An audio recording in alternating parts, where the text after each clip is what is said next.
Bigger, better, bolder. The cold, hard truth is taking talk to the next level. Right here on Bobo 89.1 FM, Cayman's Community Radio. We are still spilling the tea. And committed to being part of the change that Cayman so desperately needs. Join Sandy Hill weekdays from 7:30 a.m. for Premier Access, Cayman Voices, Truthful Thursdays, and much more. Cayman's #1 talk show is now bigger, better, bolder, and more than talk. Getting results with hot topics, consumer reports, court exposés, and more. I've come to set the record straight. I've come to shine the light on you. Let me introduce myself. I am the cold, hard truth.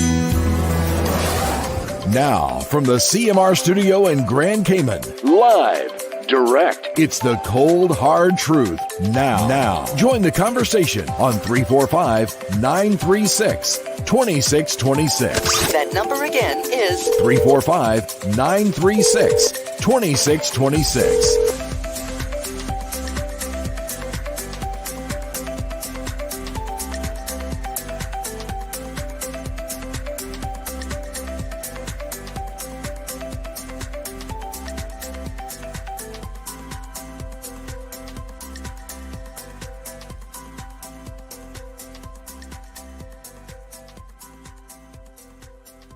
All right. Good morning. Good morning. Happy Tuesday, folks. Hope that you guys are doing well.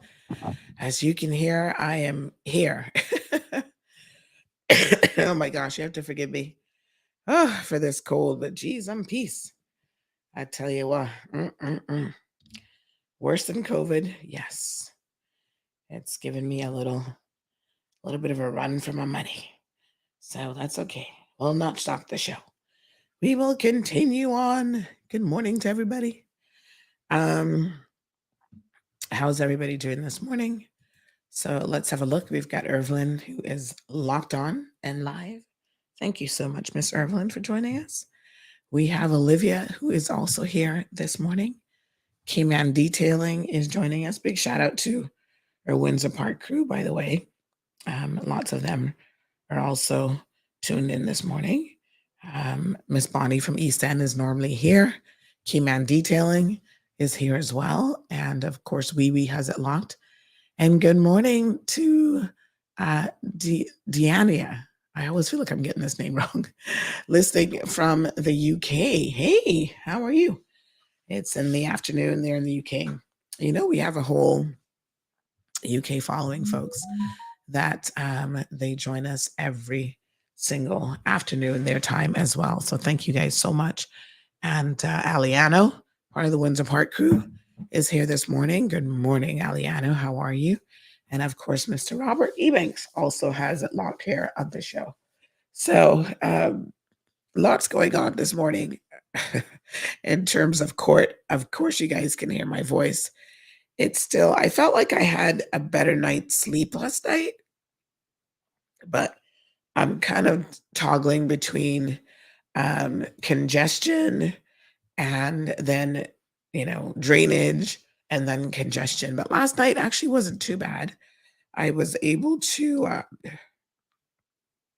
sleep, relatively okay. Not as much congestion.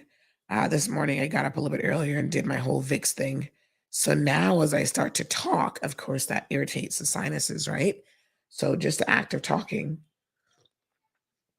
means that the sinuses will naturally unclog themselves, but they do so in a very spectacular way. So yesterday in my car, I literally went through a whole box of tissues in the car. So I got my tissue box handy. Not to worry. Good old Kleenex brand. Luis, good morning to you. Miss Reba's here. Good morning to the beautiful Miss Reba. And by the way, Miss Reba, congratulations on your recent acknowledgement at the Heroes Day event. I realize that you were acknowledged then for your contributions to voluntary services. So congratulations there as well. And of course, Miss Reba walked out in this fantastic looking fascinator. She always is in fashion, trust me. She's going to be the one that's definitely going to stand out with her designs. We've got Miss Darlene, who is here with us this morning. And of course, Alejandra is here. So listen, when my voice is this bad, here's the key to having a successful show. Y'all got to call in. Help me save my voice by calling in and having lots to say. So the phone lines, of course, are open. 936 Bobo is the telephone number. So yesterday we had a guest in the studio. In fact, I'm going to do my logo this morning with Burger King, who's been celebrating their 40th anniversary. Now, today, I believe, is the last day of the celebrations to win some prizes and stuff. So I believe we have one ticket left. So if you've not won yet, by all means, stay tuned, and we're going to give away that one scratch-off ticket. So, yeah, people have been winning, and, not everybody can be a winner. So I've seen a lot of comments saying, oh, man, I've been going there every day, and I haven't won yet. Well, it's a game of chance like any other, scratch-off situation. So good morning to Stephen, who's also joining us from the UK as well. So Ms. Reba says that she got acknowledged for her 40 years,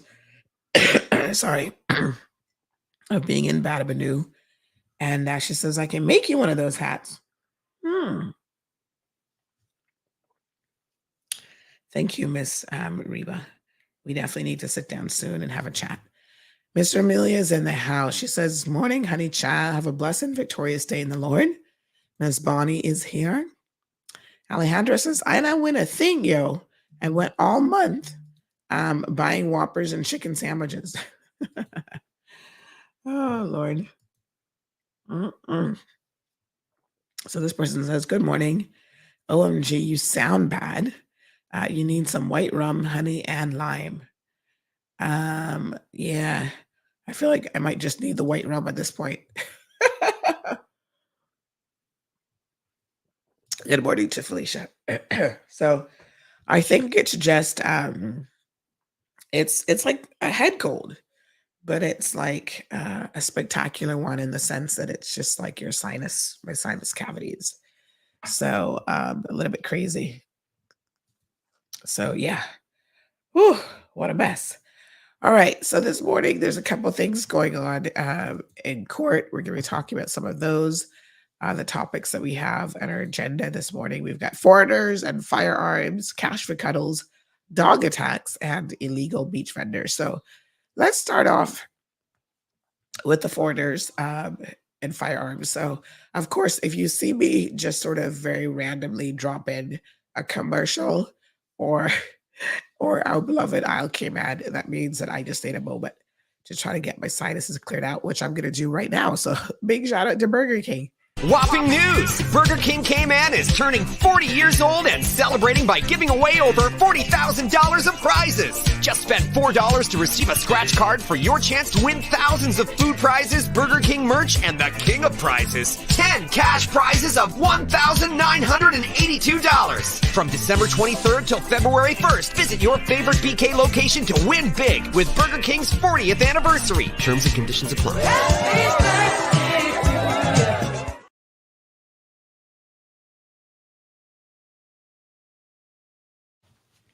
All right. Happy birthday there to Burger King. So I feel like, do we have a caller? Oh, Miss Amelia is going to help me out this morning. She's going to be my co-host. Hold on, Miss Amelia. Good morning, honey child. Good morning, honey child. It looks like you did not brew my remedy. What's wrong with you? Oh my goodness. Woo. I took some of this night nurse medication last night, and that helped me sleep. But yeah, I feel like sometimes these things just have to run their course, child. You can take all kind of stuff, and it's just going to take its course. What's on your mind today? Honey child, you steam that face. Yes. You just steam that face with that remedy I give you, and you will see you will be good as gold. Good as gold. All right. I would like Cayman Islands to know and to understand this morning that the NICE program, especially for Georgetown, was a success. Georgetown, especially, is so beautiful with all what was done through the NICE program. And what is so sad to see that people are just continuously littering, throwing litter out of their car windows into the streets on the roadside. It's not nice. It is not nice. Yeah. There is a serious charge for it. People will be charged for doing such things. So I am begging and I am imploring to each and everyone to please refrain from dumping garbage in our streets, on our roadsides. It don't Yes. look nice. And we that have just cleaned it, it's so sad to see that they just went right back over it and just throw the garbage. And it is disheartening. It is very disheartening and nasty. So just to let everyone know, if you're caught, you will be charged, Well, this is the thing. name and shame. Yes, good. I'm so glad that you mentioned it. By the way, someone just says that you have a good radio voice. Oh, thank you. Co-host material. But but listen, Miss Amelia, this is really sad because the government literally spends millions of dollars on the NICE program, which gives people an opportunity who have not been working to get out there and to assist with the cleanup of the community, which I think is a great effort. You know, they're now doing it at least a couple times a year. And, you know, it really hardly makes much of a difference for long if, like you said, people come right after you and then start to, you know, start to litter back the roadway. I mean, we saw one the other day down in your neck of the woods, Windsor Park, throwing Yeah. garbage out of a car. So what on earth is wrong with these people? Ugh. Well, I'm aware that DEH has already started investigating, and the plan is to charge that person. So everybody needs to know that they will be charged. They will be named and shamed if they're caught doing it. Penalties are behind it. So it needs to stop. All right, my dear. Thank you very much. Thank you, All right. and have a blessed day. Thanks, you too. So JD is in the house, and JD says, please issue an apology to the Benter driver that you incorrectly posted yesterday and almost caused him to lose his job. You really not afraid of another defamation lawsuit, Sandra? No, actually, I'm not. However, let me be very clear about the position here, JD, because I think that this whole situation needs some clarification. We received this video of this gentleman, and I don't know who he is, sitting in his car after having picked up an order and essentially eating the food. Now, the people who videotaped it and everyone who was sending it around essentially said, listen, this guy picked up an order and he's actually eating the people's food. Do we have any way of verifying this, JD or anybody else? No, we do not. We can only look at the video. He picked up food and he was sitting there eating the food. In fact, it looks like, we can play the video if you want. It looks like there was more than one bag of food and he was going through both of them before, I guess, settling on which one he was going to be eating out in the car. We have received, he's reached out through a third party and said that it was his food. He wasn't eating out of anybody else's food, that, that was his dinner or whatever. We don't have any way to verify if it was, if it wasn't, if the people who recorded it knew that he was picking up someone's order. I mean, I think the sad thing is the people who were probably in a position to know more than anybody else, which is why we figured, well, they should know, is the actual people that he picked it up from, right? Because if somebody calls in an order to a place like Sol de Luna and they place the order, they know if that's a customer order or not, because when you come to pick it up, they're very much aware that it belongs to a customer. So, the order's picked up and it's either a customer's order or not. The employees at restaurants, I'm there all the time when they pick up these orders. And of course, they're very, very aware that it belongs to the client. So if they can't see that it's a customer's order or not, or if they're just being a bit, you know, I don't know, troublesome towards this guy, well, I think either situation would be quite unfortunate. Now, here's the thing.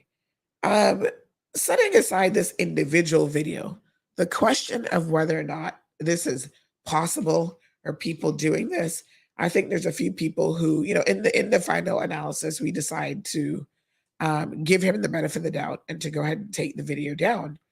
But I do believe that if you think for 1 minute that it's not possible for people to be eating out of your food, whether it's a delivery service or even restaurant employees, you would be sadly mistaken, because I've shared on this program on more than one occasion how the very same thing happened to me. And it wasn't a bento driver or any other driver. It was in a restaurant. The person was standing right in front of my eyes. And I ordered a tamarind drink and they sipped right out of my drink. So I don't know that people, like I said, I received it countless times. I don't think that most people would have been sending it around trying to be malicious in any way. They're just saying, hey, if this is what is happening, wow, this is kind of crazy. And at the end of the day, one always needs to be careful. Now, someone else did mention, to the credit of Bento, that apparently they may actually seal their food in some way. I don't know if that's done or not. To be honest, I've actually never seen it, and I've seen both Bento and Let's Eat drivers pick up food, and I can't really speak to, because I don't really use those services, I can't speak to whether or not they are the ones who, or if they actually seal food, so that if there's a distinction between a customer's order and a non-customer's order.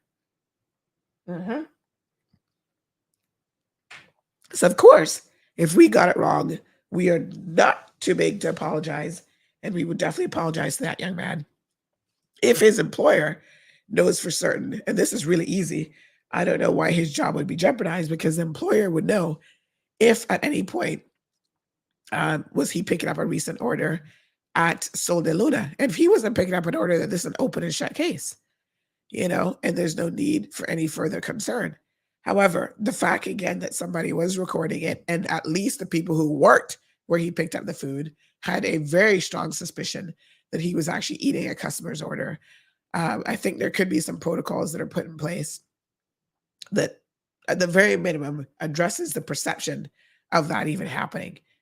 I don't know, these drivers, are they getting proper breaks? Because by law, they are entitled to their breaks, just like everybody else.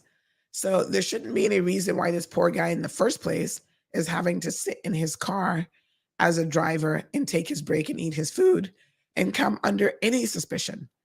He should be able to sit inside Sol de Luna. To be quite frank, here's a recommendation to all drivers. If you're out there driving, take a change of shirt on every single shift. You take in your 15-minute break, take your shirt off. Sorry. Take your shirt off so that you can sit down in the restaurant or wherever you picked up your food. Even if you're sitting in your car, you're not in uniform, and sit down and have your food properly. So, like I said, we're giving him the benefit of the doubt. I don't know who the young man is. We're happy to give him the benefit of the doubt that he wasn't actually doing that, despite what the restaurant workers and others were forwarding and saying about the situation. So there you have it. So this person says that all workers are entitled to break, but as healthcare professionals, I haven't had a decent break in a while, a decent 30-minute break in a while. But as a healthcare professional, really? Wow. Well, you're entitled to your break, and you should be taking your breaks. And I think that employers need to be reasonable about that as well, because then that forces what this young man may have been doing, which is taking a break in a way that kind of looks a little suspicious in his car. It's unfortunate. But to be very clear, JD,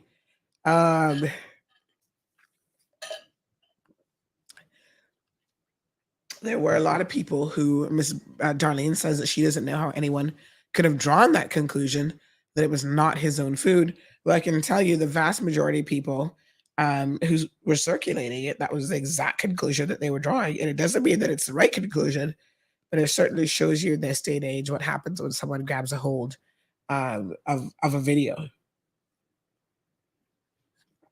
So, young man, we're giving you the benefit of the doubt. You know, you said it wasn't your food.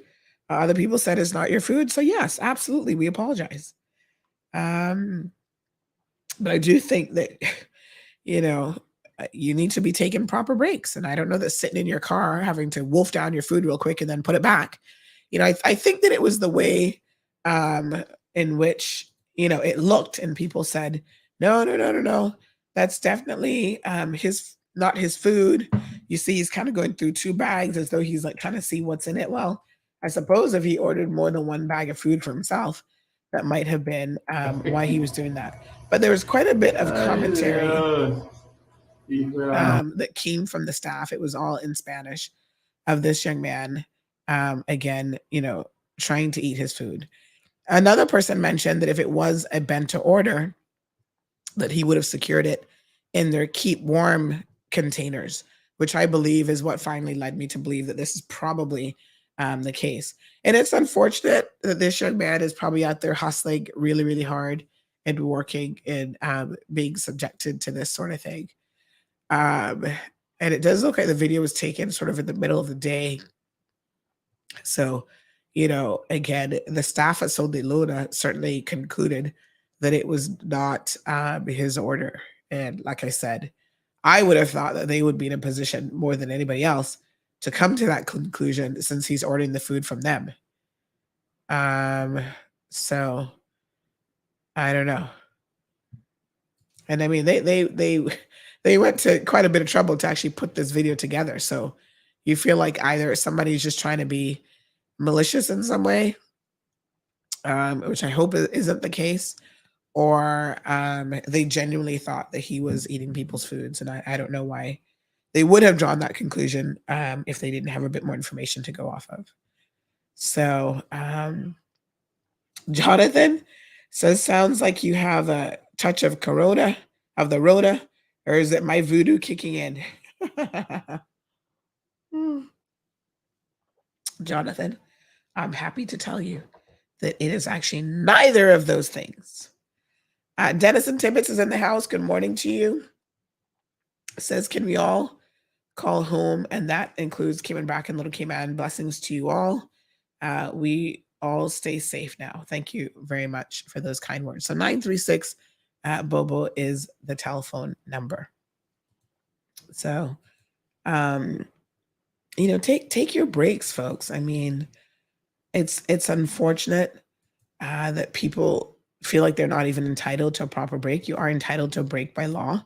And I know that those bento guys, when they're delivering food, they're in such a rush to get it to the destination in a particular amount of time.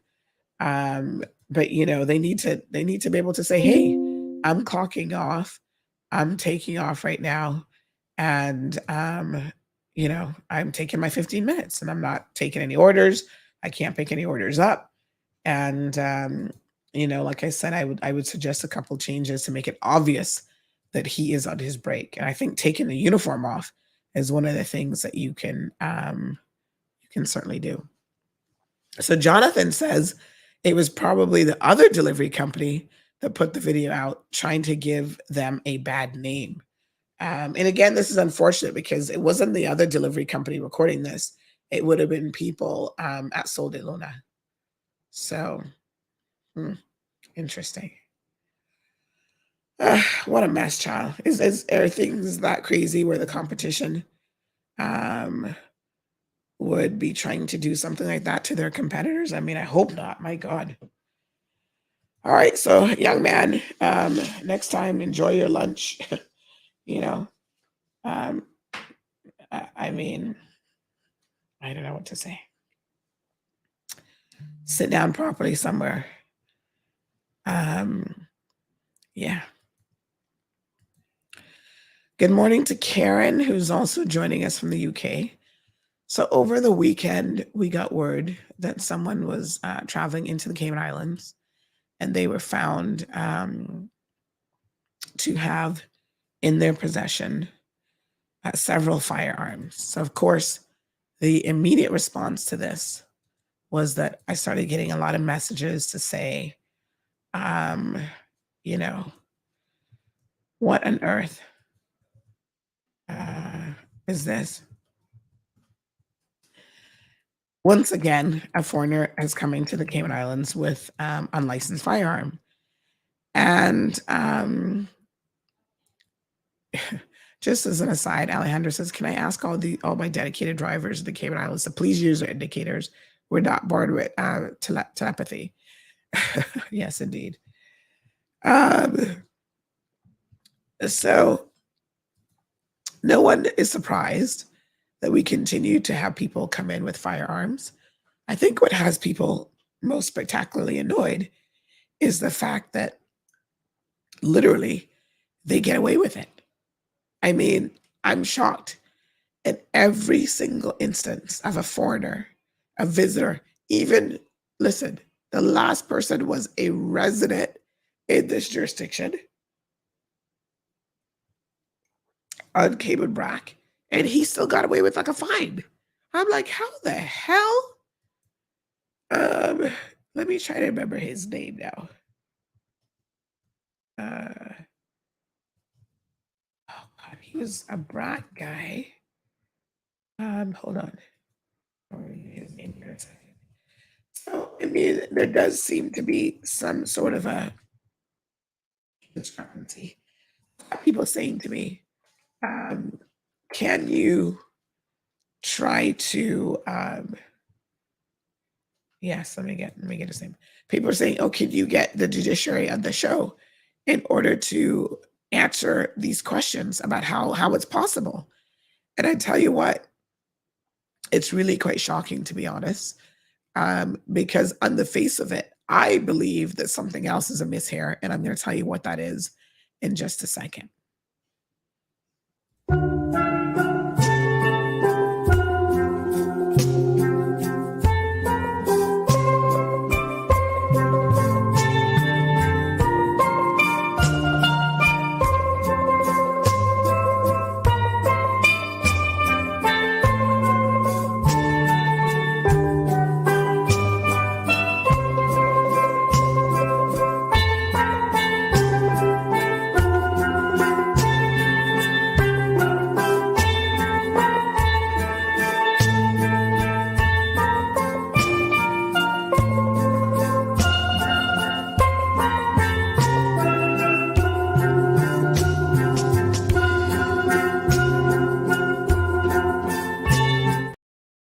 All right, folks, we do have a caller to the program. Thank you, caller, for saving my voice for me today. Good morning. Good morning, Miss Sandra. Can I help you with your voice problem? Oh, Lord. Thank you, Jesus. As you said, I need as many co-hosts today as I can possibly get. the show, and the show must go on. We out here, we like it. So, Yes.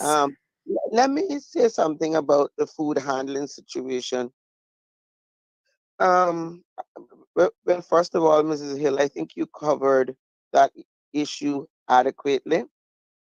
Now, I Thank believe you. it's for the person's employers to have a sit down, maybe individual sit down, or how you all get things and the downloading situation, and get a little prep course someplace about a list of do's and don'ts, meaning what's appropriate and what's not good optics in the food and beverage sector, and maybe even a food handling course.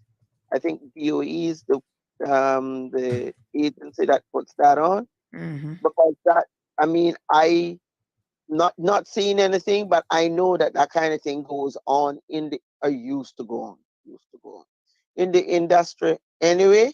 I've seen it long time ago. I worked there, and I've seen it, so it's not foreign or unbelievable to me. But again, the optics, like you said, it might not be that at all, Mm-hmm. but it's what looks appropriate and what you could derive from, Mm-hmm. and clearly it may have happened here, Right. but the people who bring who has this business and bring people on board, especially if they're young people, young people, come Mm-hmm. on, Yeah. there needs to be something done about that. That don't happen in the Cayman Islands.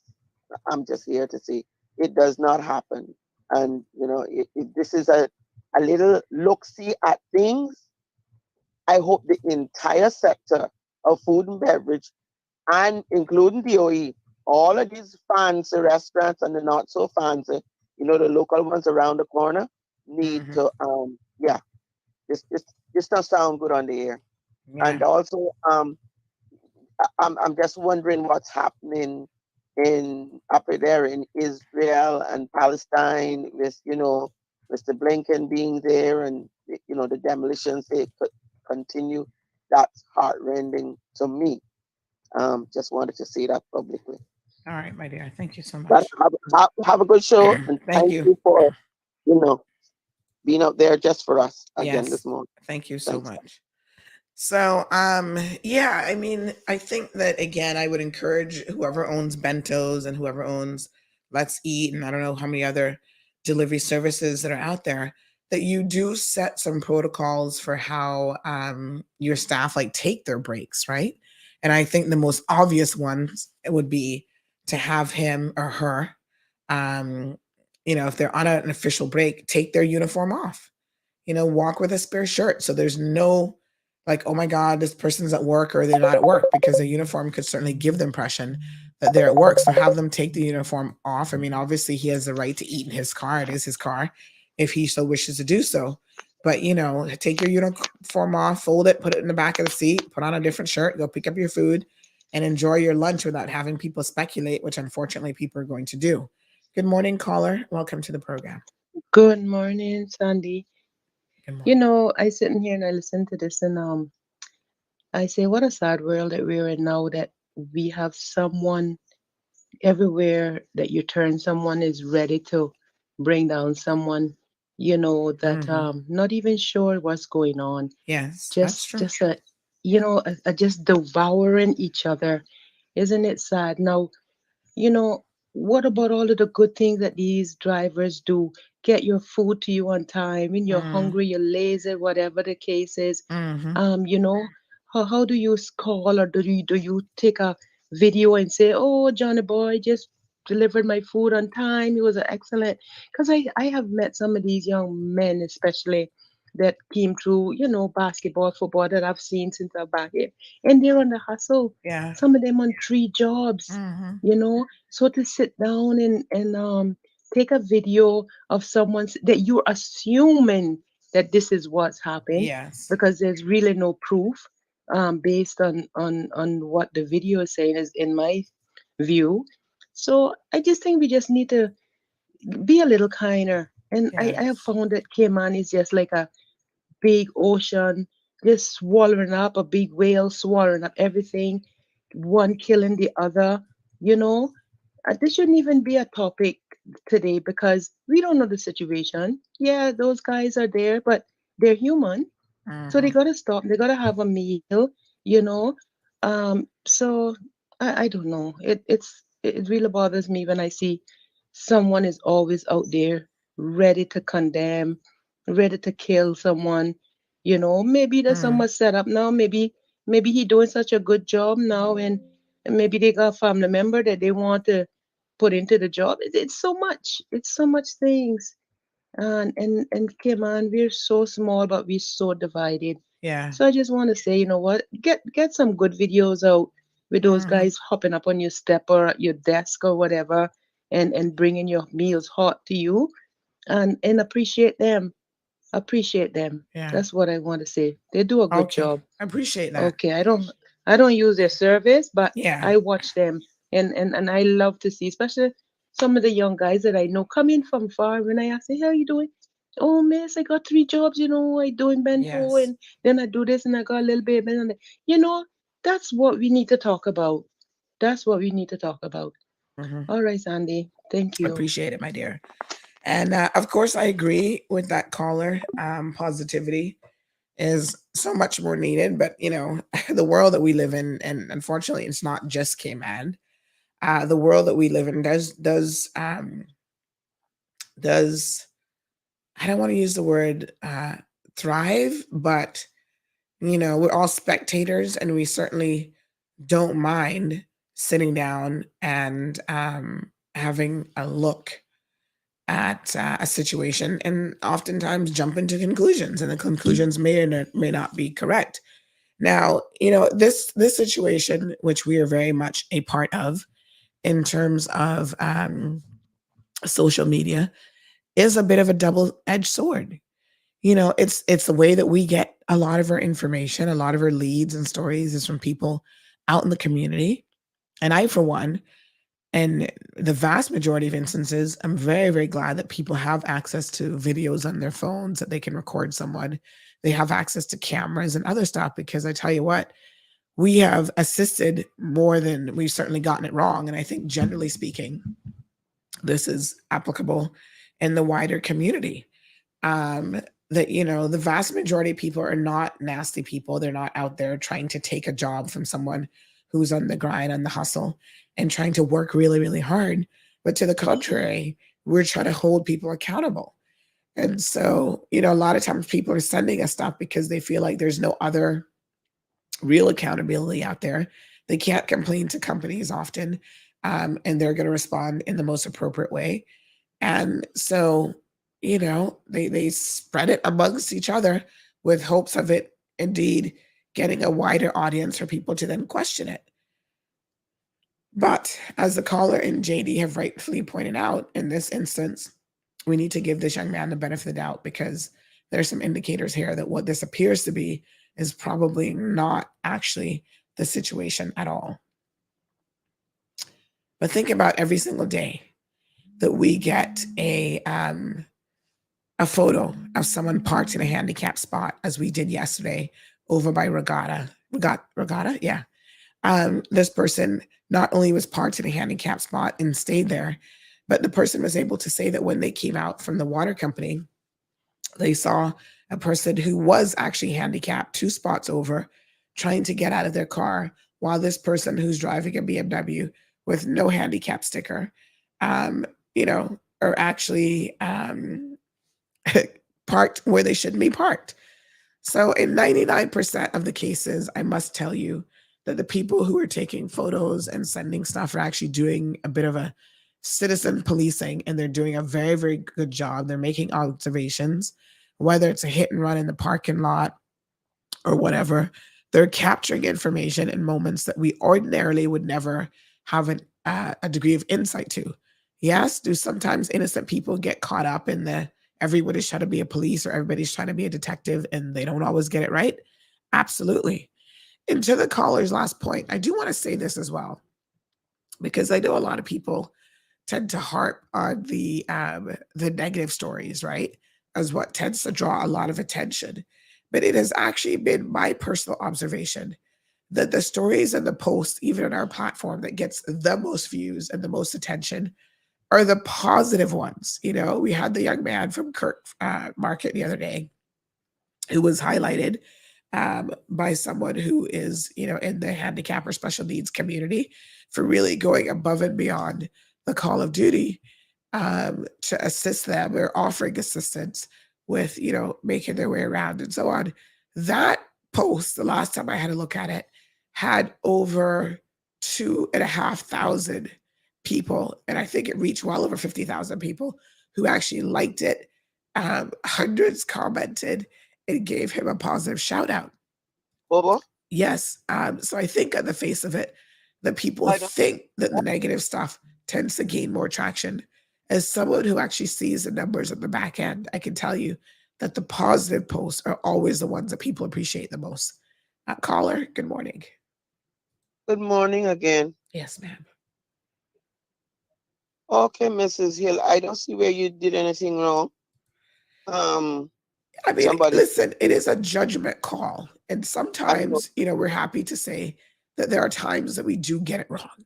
And even if we get it wrong, if we get it right 99% of the time, at the end of the day, that 1% still matters. So I will take accountability for even the 1%. Yeah, but we don't need to be so hard on the situation either. It Yeah. was sent to you, that's what you do. And if it was proven that this thing was happening, wouldn't we all want to be you know, want to have that confidence that when we spend our money for the little service that young people mostly benefit from as a little side hustle, yes, but would we want to be in a better position to say, well, this, that, or the next? So I think even if it's not quite like that, you have apologized, and I think everybody would in this country would apologize to the young person. And I think the industry itself needs to, like you said, like you suggested, get things a little more straight than people that maybe with all the best intentions in the world did get it wrong. Yeah. But as a person who would order food and have it delivered, I wouldn't want the thought in my mind that the delivery people will be of the caliber that so and so would go on, So this I think is all for community, and I don't see where it, like no, the people who are in this industry as proprietors, employers, need to do a little bit more to help the customer have the confidence and have the young people know what is appropriate. Just with the optics, I use the word optics because I didn't pass any judgment, but I use the word optics just for the optics. And I find that you are heading down that road as well by making a suggestion, take off your uniform, take your break, get it right, so on and so forth. So, I don't think anybody is wishing anybody ill in this situation, but it's something that needs to be thought of. Uh-huh. Absolutely. Thank you. Thank you so much. So someone said that same young man delivered food to my house and saw the sign on the front door that says, "Did you bring wine or coffee?" My wife signed, laughing out loud. He said, "Next time I come, I will bring it." Thought it was friendly talk. A month later, that he was the delivery guy again. He went to Blowstone and brought a coffee chai latte to deliver. And he said, "Remember, I promised," out of his own pocket. So someone highlighting some positivity about this particular young man. So thank you very much to the listener for sharing that. Because again, without a doubt, these are the positive stories that we need to hear. And more importantly, we need to hear it, but also his employer needs to hear it. So by all means, give the employer a shout out. So Curtis is in the house today joining us from Cayman Brack. Curtis says, "I just got through reading the JA of the day." And for those of you who don't know what that stands for, that's your jackass of the day. It's something that we've been doing now for a couple years. And really, it goes to someone who does something that is egregious to the community, whether it's parking in handicapped spots, whether, generally speaking, it's just bad parking. And Curtis says that he was told that the person that the car, the BMW, that the person does have the right sticker, but it couldn't be seen because of the sun visor. And he says, like I said, we need to make sure we get the right information out. Imagine how this person feels this morning. Well, Curtis, I can assure you that that is very, very easy to verify. Now, the individual who sent it in would have had the benefit of, as you can see, they set the photo from multiple angles.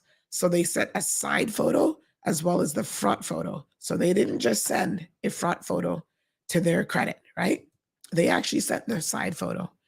And I can't obviously give the name of the individual who sent this in, but this person is a very keen individual who would have paid attention from the side angle. And I'm going to show you guys the side angle. although he might have taken it from a little bit further back, it would have been visible if this person actually had, because he's trying to capture the car, right? To show that, yes, it's in the handicap spot.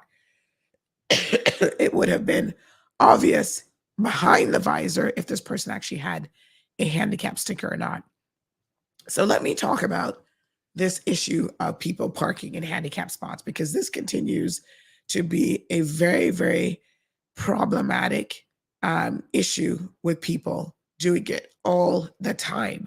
And I can tell you the vast majority of people who are doing it are taking advantage of the handicap spot without the legal permission, the legal decal to be able to park there. What we have started doing in 2023 is not just posting those individuals on social media, but we're actually sending that information to the RCIPS. So anyone who sends us a photo, one of the reasons why we said in the past, make sure that the sticker isn't there. Send us multiple photos, back, front, make sure the license plate is absolutely clear. Make sure where the decal should be is absolutely clear. Clearly showing them in a marked handicap spot, because we are now forwarding that information to the RCIPS in order for them to do their job. So because says the decal has to be visible. We forward it to the RCIPS. The RCIPS needs to know the time of the incident, the location of the incident, because in a lot of instances, they're actually cross-referencing it against any CCTV camera footage that's actually available. So they're not going to just take our word for it. Obviously, they're going to check if that licensed vehicle has a handicap decal issued to it or not. They will also, in the instance of one young man who reported a road situation a couple of days ago by the King Sports Center, they went and had a look at the security footage, the actual cameras as well, to see if they could see the accusation of road rage. So, we have decided that we're going to step it up in order to support the blue spots and support the community members who need and utilize that blue spot. And we're sending the information onto the RCIPS, asking them to do their job. And they have been more than happy to do so.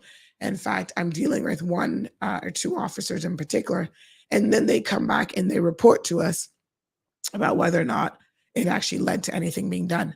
So don't worry, Curtis. In short order, we'll be able to confirm if that BMW driver actually did indeed have a handicap spot. But to Ms. Soka's point, it's supposed to be visible. So I noticed the sun visor, but there's actually no reason why the handicap sticker would not or should not be visible. And hold on one second. In front of the sun visor, right? You see the middle section right there. If they had a handicap sticker, that's exactly where it would fall. So I don't know why it would be hidden. But this is the thing. People come up with all sorts of excuses. Now, you tell me, how many times have we put up people who parked in handicap spots who did not have a handicap sticker, that actually had a handicap sticker? I could probably think of maybe one instance that it might have happened. Yeah. Every single day. Now, I want to make a recommendation to you guys, in fact. There is an app. If you have a smartphone, I'm going to tell you about this. There's actually an app on your phone, I use it, that allows you to take a photo, and it gives you the geographical location and the, I'm going to show you here in a second. Let me just take a picture here, and I'm going to show this to you guys. It gives you the geographical location as well as the timestamp, because like I said, when you're sending this information to the RCIPS, they are requesting additional information, which is, I think that's great. They're trying to certainly do their job as thoroughly as possible, right? Because of course, we give a description, oh, there's a female parked in there, whatever. And then they find out that, oh, the owner of the car isn't a woman at all, it's her husband. The husband is the one who's going to get the ticket, I can assure you. So let me just, 1 second here. I want to show you guys this photo. All right. So this is an app that you can download on your smartphone that will make your life so much easier when you need to actually produce evidence of something that's going on. So I literally just took this screenshot with my phone of the computer screen. You see where it says up at the top, January 31st, 2023, 8:17 and 36 seconds a.m., Woodland Drive, Northside. Well, I don't live in Northside, the Cayman Islands. So folks, it has a geo tracking feature actually in the app itself. The name of the app, let me give it to you. Go download it. It's called, hold on. What's it called again? It's called Timestamp. Hold on. Oh, of course, when you open it, it doesn't give you the name, right? It's called Timestamp Camera, looks like. And again, it gives you that feature of being able to geolocate the actual photo that you've just taken with one click. So you take the photo and all of that information actually shows up on the photo. So, you know, if I come across a handicapped spot now, what I do is I actually send that to the RCIPS. So I don't have to be like, oh yes, it was at this location, that location, and then the person's denying that they were ever at that location. Yeah. So easy peasy, solves a lot of problems, but it's unfortunate that people on a regular basis abuse the blue spots and that this even has to be a thing. We shouldn't have to be policing the blue spots. Oh my gosh, hold on. Time for another commercial break. Hold on. Oh my goodness. Renewables are very important to CUC. The environment's going to benefit, the customers are going to benefit. It is the future. It's not a matter of if it's coming, it's when. We can't stop. We do need the change. Really, really excited to talk about how we're going to get a lot of renewable energy on the grid. We have been working on bringing renewable energy to Grand Cayman for many years now and produced our integrated resource plan back in 2016. Looking at how we can most effectively not only get renewable energy but reduce the CO2 impact of CUC's operations. You hear the comments or the misnomers that CUC is married to diesel, and quite frankly, that there couldn't be anything that's further from the truth. We know that renewable energy is the right thing to do. There's a lot of value by using renewable energy, battery energy storage within your integrated grid. A lot of time has to be put together to do your research, understand what it is that you're wanting to put out there. CUC has the ability to lead that transition, right? And be the first for not only Cayman, but the region. It's going to be so worth it. It's what I come to work for every single day. To know what we're working on is going to set the country up for success. It's going to be a foundational element of the economy. Bringing the public along with us is one of the key things to make a success out of it. To make sure that we're doing our part to reach those United Nations Sustainable Development Goals. Our team has been equipped, trained, developed. If we get a go-ahead tomorrow, we start. And I see it in the future, it's not that far away. It could be as little as 5 or 6 years away, where we'll have times of the day where we are 100% renewable.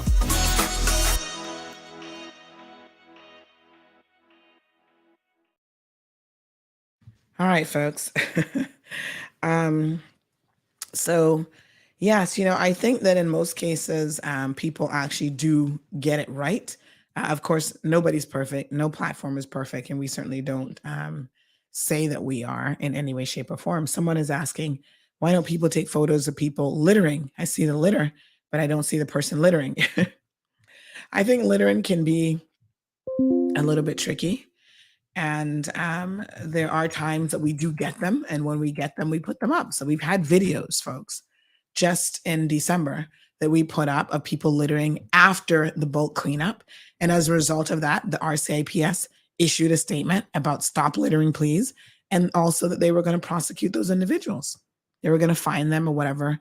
There's not much that can be done about littering from a legislative perspective. It's only like a $500 fine. I think our legislators need to increase that fine significantly. because, you know, our environment matters. And so we have received them. We received one just last week, which we played on the show with the person driving in Windsor Park and throwing garbage right out the window with not a concern in the world. It's unfortunate that people can drive around. I'll play it again for the benefit of those who missed it, but the people can drive around in our communities and think that it's a-okay. There it is. There they are, driving along in an Audi, take something out of the car, and there it is, throw it right in the bushes. Thankfully, this person had enough sense to grab the license plate 153494, right in Windsor Park, as Miss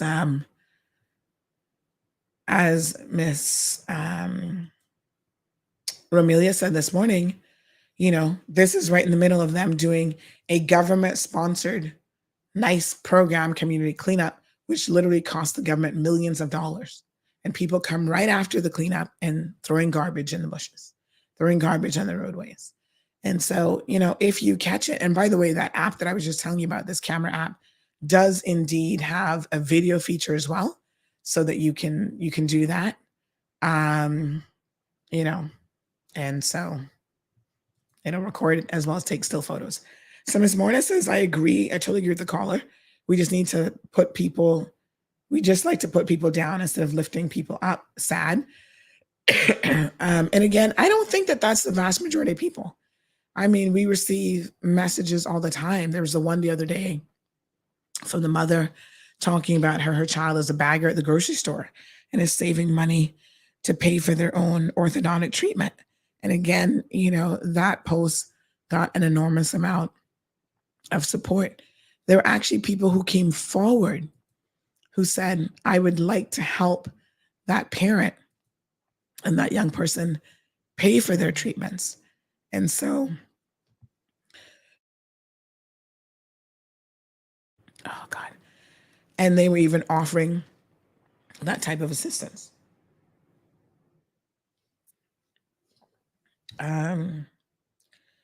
So, you know, I think it's Alice in the comment that says, I realize the car apparently CMR needs to get the full story before posting because she has a handicap sign.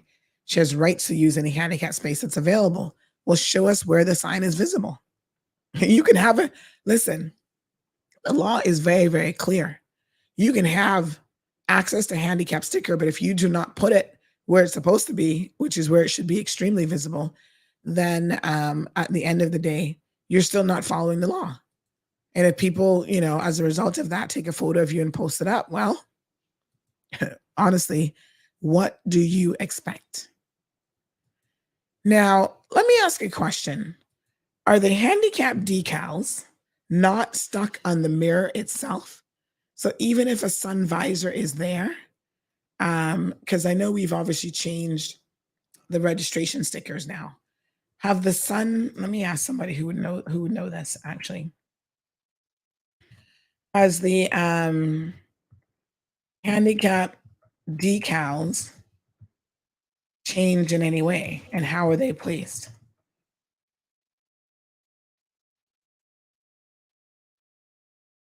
I'm going to ask this question. Okay. Got someone here who is definitely in the know, who's going to be answering that for us. Catherine says, personally, I would have blocked in that person using the handicap spot, always getting myself in trouble speaking to people about using those blue spots. Again, Soka says that it should be visible. Catherine says, what classifies handicap? So many people, mostly overweight ones, are using these spots. Again, Catherine, we can only assume that they've gone through whatever the requirements are to obtain it from the DVDL, which is a licensing department. And I believe they actually need a doctor's certification to support, or letter to support the fact that the decal is required. So Anthony says, Miss Sandy, being the ever-present trooper, hope your voice isn't gone for too long. Thank you, Anthony. And Miss Darlene says, as for the blue badge issues, should have the disabled person's photo. People use other people's badges here. Good morning, caller. Good morning. I was just wondering, perhaps this is a question that you can ask and follow up with.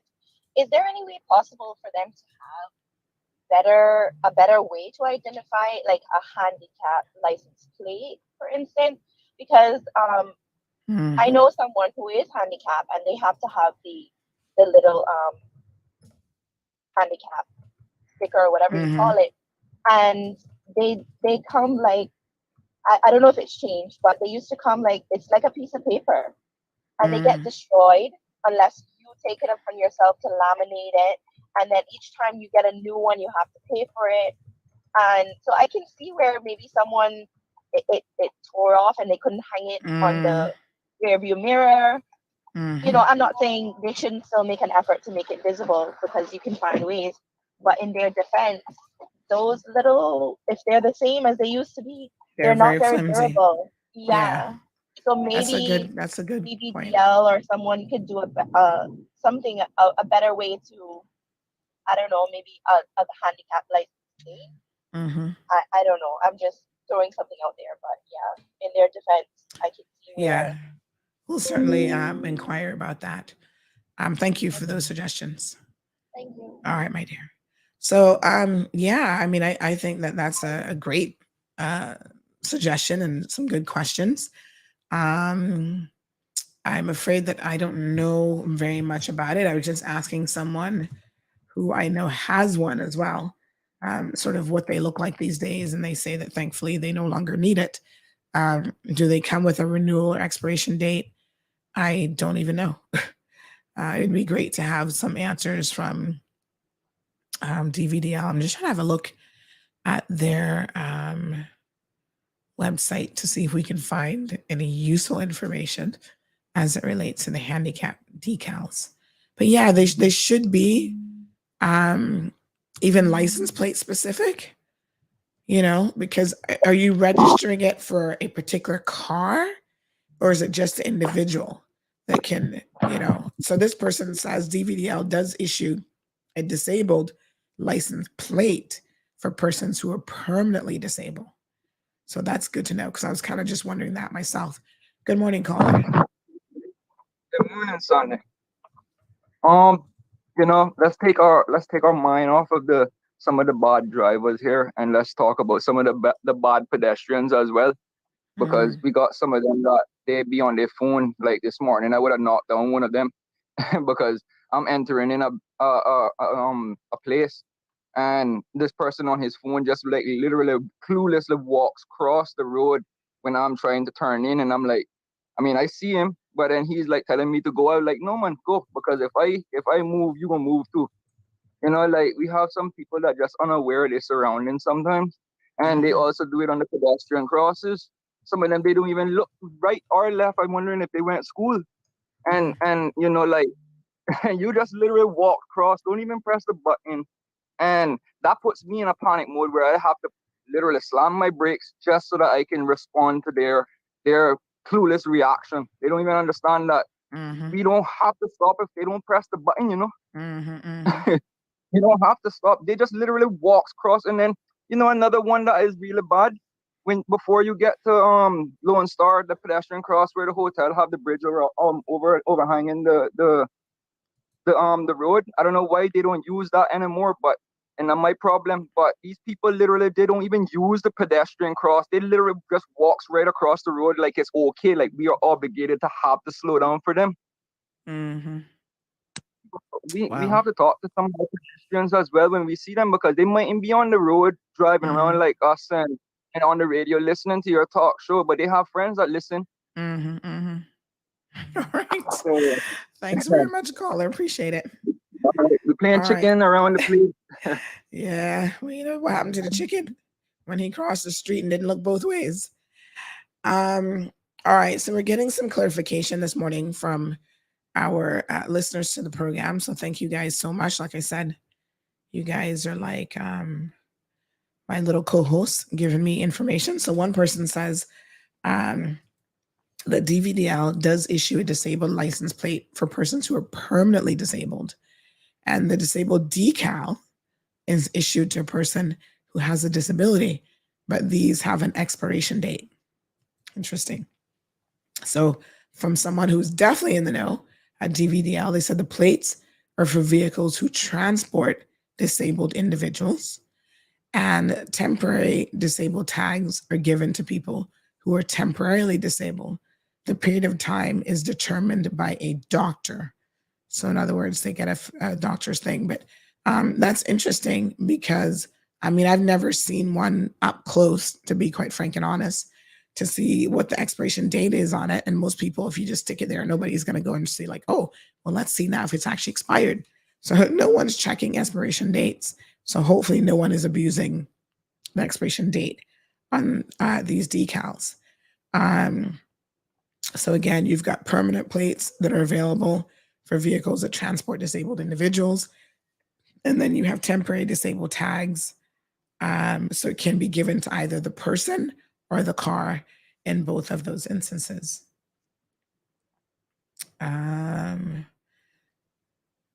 Someone was asking about, that they've seen the license plates, but what happens if they don't have their own car, which is why I think that they have those stickers. And this person confirms that if you don't have your own vehicle, that's why you don't get a license plate. You actually get a decal with their name on it, and they must be the person using it.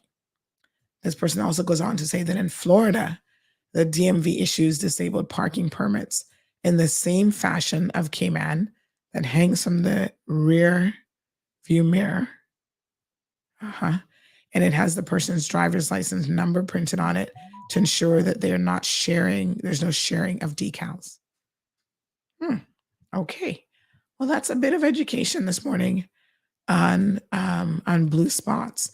And, interestingly enough, the blue spot people have reached out to us before talking about, especially during the holidays, coming on the program because they find that a lot of people abuse these spots horrendously, especially during the holidays. And it's really, really unfortunate because I think it's a culture really of disrespect for people who just don't have any respect for the blue spot. To be quite frank and honest, I have seen even in the US, I go to Walmart, Target, whatever, those handicapped spots are empty. You don't find very many people, as big as the population is in the US, actually abusing those handicapped spots. Mind you, in the US, they've got the handicapped spots, and they also have spots for maternity, people who are like really, really pregnant and might not be able to walk far. They have senior spots. They have much bigger parking spots so they can dedicate, I guess, and allocate more of those spots for very, very specific things. But, I notice all the time that when you go to Walmart, those first couple spots, honey child, they be empty. People are not really taking advantage of those. But yet here in Cayman, it seems to be a regular thing. Gabby, good morning. Gabby says, imagine people like that lived in places like Singapore, where you go to jail for just spitting gum on the ground. Talking about people who are littering. Yeah. The person who sent in the photo, Curtis, has responded. And they have said that, let me just see here. They have said that none was displayed or was seen on the dash. That sticker needs to be displayed and clearly seen, or special license plates with stickers embedded in them. It happens all the time at Republic's Foster's Food Fair in West Bay. A total disregard for the differently abled. This person is paying attention. This person says there are disabled tags that are permanent because a disabled individual does not own a vehicle and may be transported by different vehicles at different times. Our tags can be used by those individuals if they travel to the US. Oh, really? Well, there you go. Learn something new every single day. So they can actually take their tags with them when they travel abroad. I never knew that. Thanks for the info. This is good to know. And someone, of course, is sharing, thank you to this listener, is sharing what a disabled tag. To be honest, I've never seen one up close. I guess, praise the Lord that I've never needed one personally, but this person is also sharing with us exactly what it looks like. Oops. So there it is.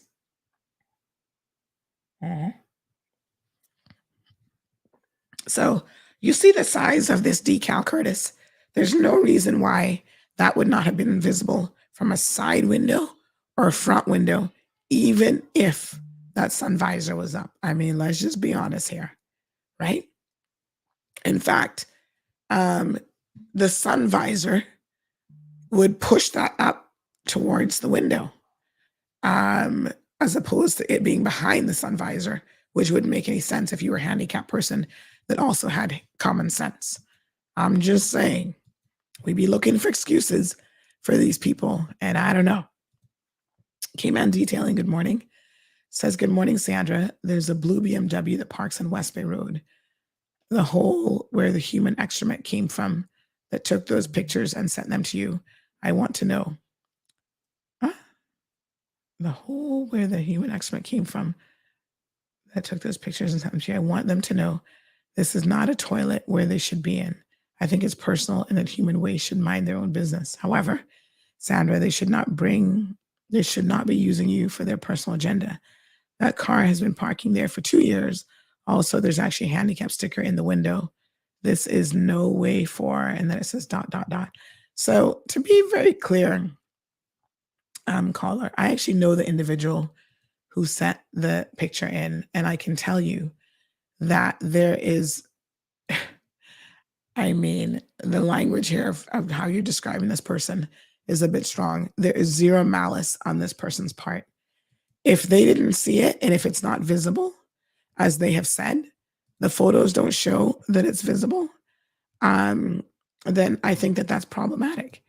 You know, even if that person is a disabled driver and they're supposed to have it, what's the point of having it if it's not visible to people? Right? And so don't shoot the person who's saying it's not visible. I don't see it. I don't see it from multiple angles, because it should be that visible. And there's zero reason why a decal, a sun visor should be hiding it. I mean, I'm just saying it's not like a sun visor, you know, is covering the entire mirror. You simply put the decal in front of the sun visor and that's it. So I don't know. All right. Lavana says, I got my dad's laminated. Still no excuse. Good morning, Dacia. How are you? Morna says, bright colors. Soka says, then display it on the dash. Common sense. And yeah, I mean, here's the thing. Even if you don't hook it on that thing, you can literally slide it on the front of the dashboard. Let's have a look at the picture again. You could slide it right in the front there in front of the visor. So if this person's actually a handicapped person, I'm afraid to say that they need to utilize a little bit more common sense in how they are displaying their sticker. And this is one that I will defend from the perspective that there are way too many people who are actually abusing the handicap spots. And people are not sending this out of malice. They're sending this out of, you know what? Too many people are doing it. And they see it, as this person just said, they see it at Foster's Food Fair in West Bay all the time. All right. Thank you, Dion.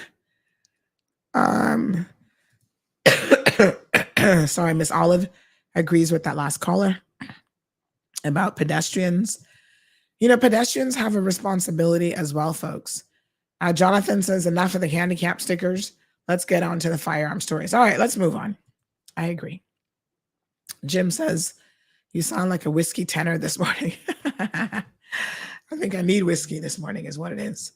All right, folks, let us move on. If you have a handicap sticker, decal, license plate, folks, make sure that it is properly displayed. You know, at the end of the day, people out there are only concerned about people who actually need them. Johan says, not gonna lie, you sound like a trans female trying to go to the doctor. Trying to go to the doctor.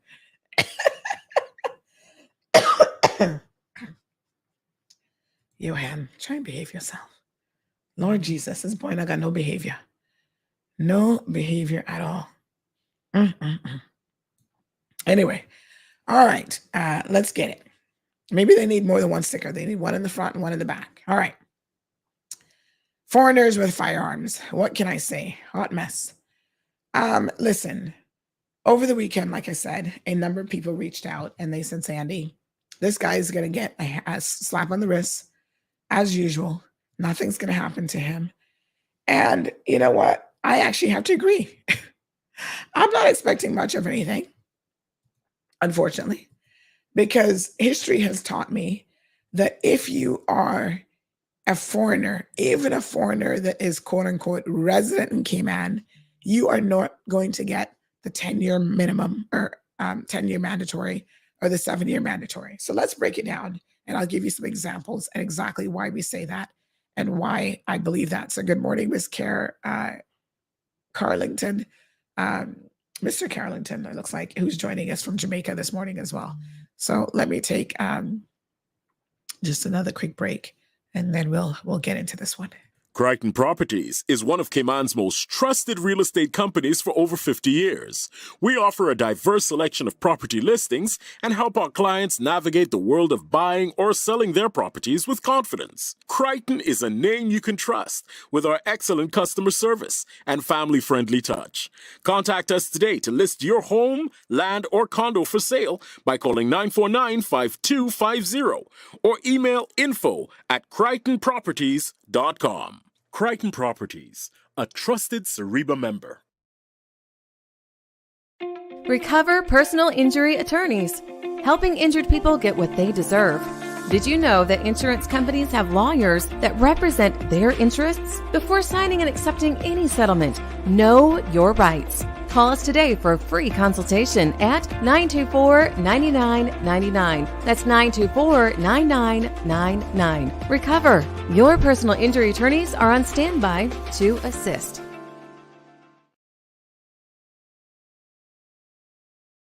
So the last individual, to my recollection, who fell into this category was a gentleman by the name of David Dean Meadows, 52 years old, American businessman. Remember, he was the one who, which I was quite shocked at, had quite an arsenal. I want to use that term kind of carefully because, of course, by American standards, it probably wasn't an arsenal at all. But he had quite a number of firearms in his possession at his residence. Now, he was charged in... give me 1 second here. So he was charged back in, oh gosh, this was a couple years ago. Let me just get the dates here. Yes. So he was charged with possession of an unlicensed firearm in Cayman Brac back in 2017. He actually absconded and left the jurisdiction. So let me refresh your memory about this case. David Dean Meadows, 52 years old, back in 2017, was charged after customs officers opened a container of goods at a building site and found 240 rounds of 9mm ammunition. After the discovery and subsequent interview, officers actually went onto his temporary residence because he was living in Cayman Brac, but actually building a home in Cayman Brac. And so this container of stuff had come in for the building of his home. So that's quite a substantial amount of ammunition, I believe. I mean, I wouldn't sneeze at 240 rounds of anything. So 240 rounds of 9mm ammunition. Then they went in and they found a Glock 9mm handgun, Smith & Wesson BB gun, and BBs were also recovered. He appeared in summary court in July of 2017, granted bail. Now, I'm not saying that some Caymanians who are arrested for firearm-related offenses are not granted bail, because they are. That's not my point of contention, and that's not the point of contention for most people. But the eventual outcome of the situation, so they put a lien on his multi-million-dollar house in Cayman Brac, allowed him to not only get bail, but to have his bail varied, right? So that he could travel to Florida, hear this BS, so that he could travel to Florida to safeguard his family and property there ahead of Hurricane Irma. And that was issued by Justice, I think she was acting Justice Marlene Carter at the time. And guess what? He didn't come back. Yeah. He was supposed to return from his travels on September the 19th of that year, returning on the 17th, be refitted but with the electronic device by the 20th.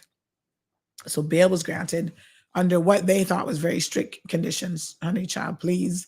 Absolutely ridiculous. And he was a no-show. He absconded. He did not show. Okay.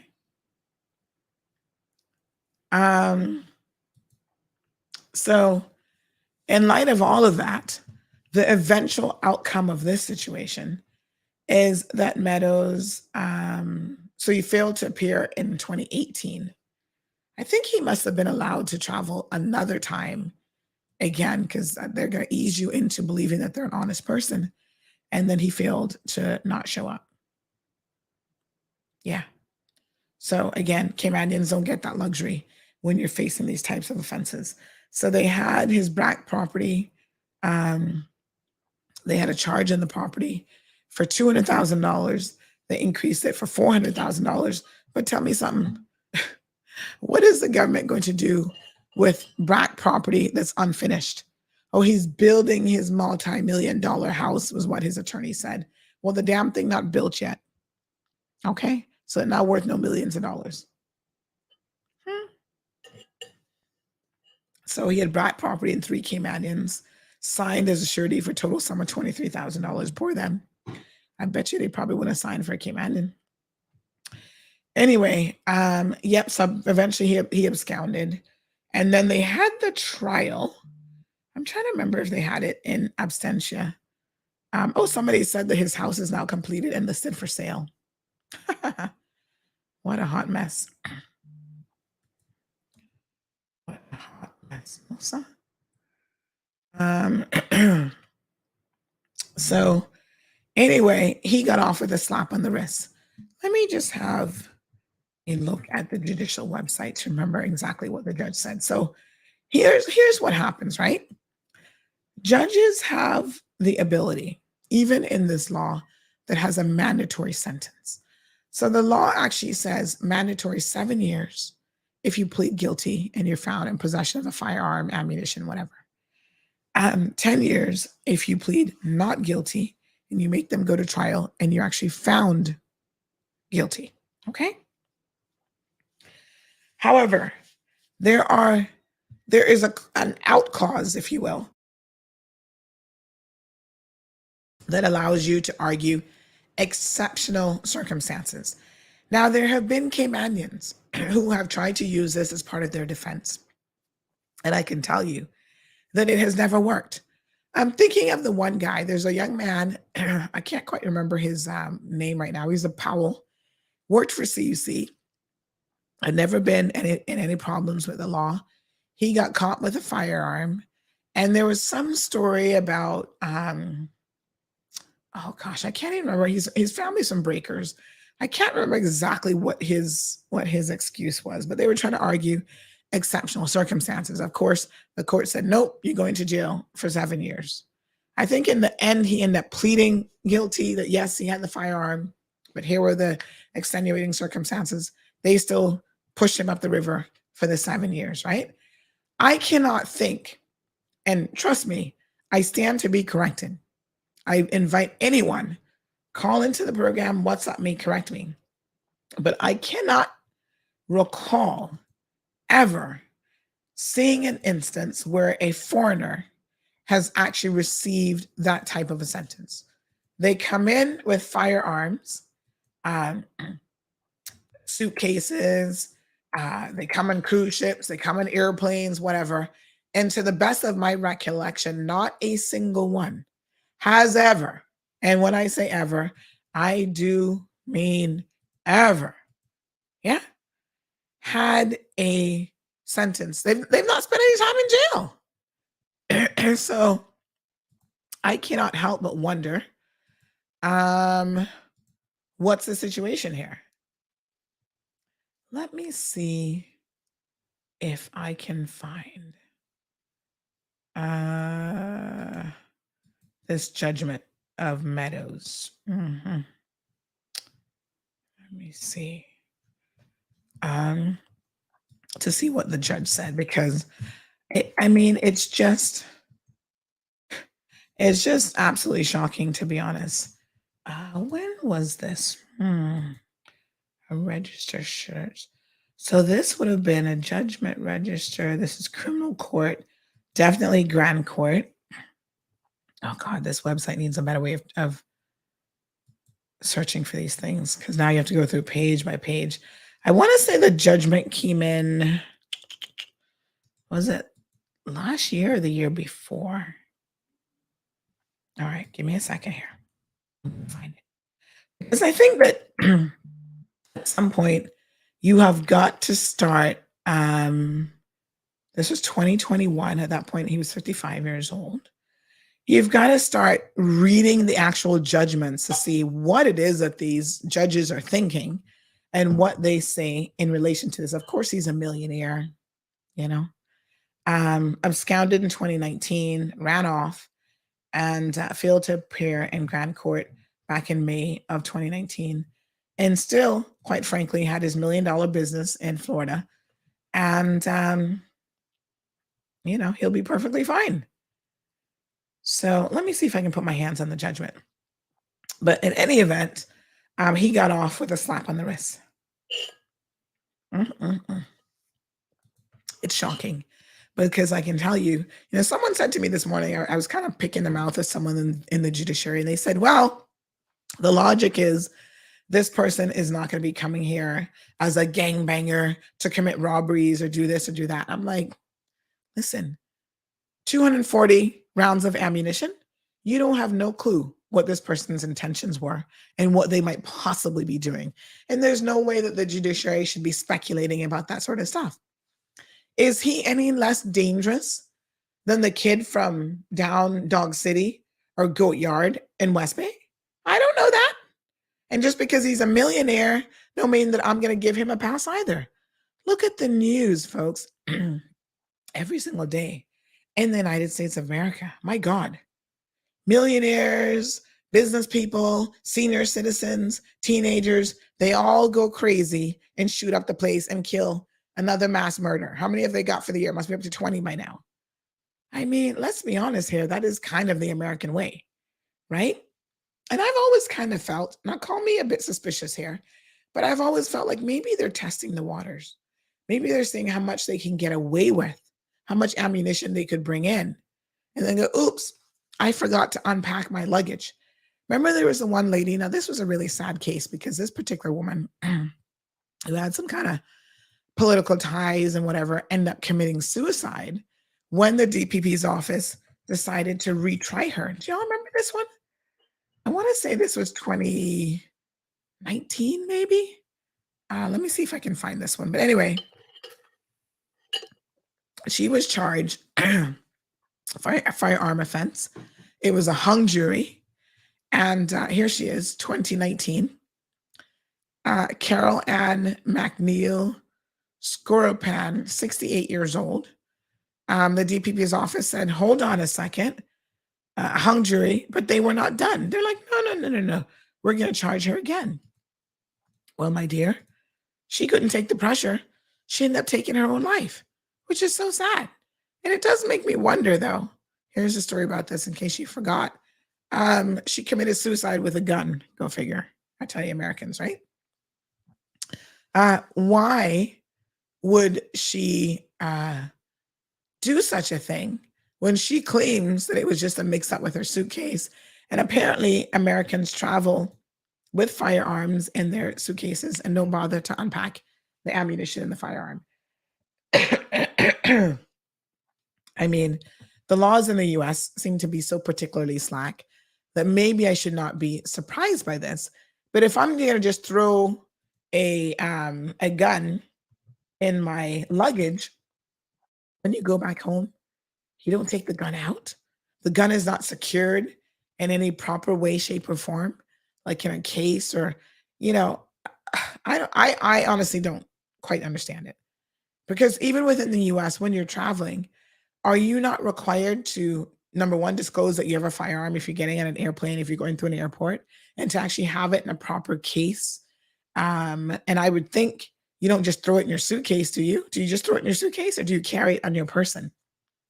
And then you do the proper declarations to the authorities, the security officers and so on. It does not appear to me that there's equal justice as this relates from the judiciary. And I don't say that lightly because by and large, I believe that in the vast majority of cases, especially when it's judge alone, that the judiciary gets it right. However, I think when it comes to these firearm offenses with foreigners with firearms, that they get it completely wrong. So let me see if this was 2021. I'm going to go back in time and see if I can find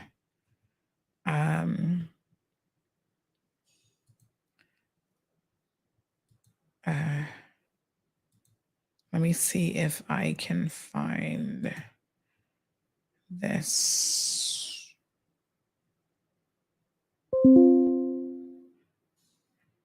So her story was that she had a piece of lost baggage that contained the handgun, and somehow there was communication that was sent to her by mistake by Delta Airline. And so her defense was that she was telling them to send it to a friend in Florida, and they ended up sending the baggage to her here in the Cayman Islands. However, she was a certified public accountant, and she was part of the Wisconsin Republic Party, and I think she'd had some position with politically in the U.S. as well. You know, the prosecution here claimed that she directed them to actually send the bag to her, knowing the contents of the bag. So she ended up committing suicide, which is quite sad. So somebody's reminding me of the Caymanian's name. They said it was Kirby Powell. Now, you know, by all accounts, Kirby had never had any sort of record and, you know, had a solid job at CUC for many years, had been an upstanding member of the community. And, you know, there was some story, I can't quite remember exactly what his defense was, but there was some story about why he even had this firearm and whatever. And they were like, nope, sorry, that's not extenuating circumstances or exceptional circumstances. So I want to know, what are exceptional circumstances? Because I need to know. I'm like, what justifies an exceptional circumstance, right?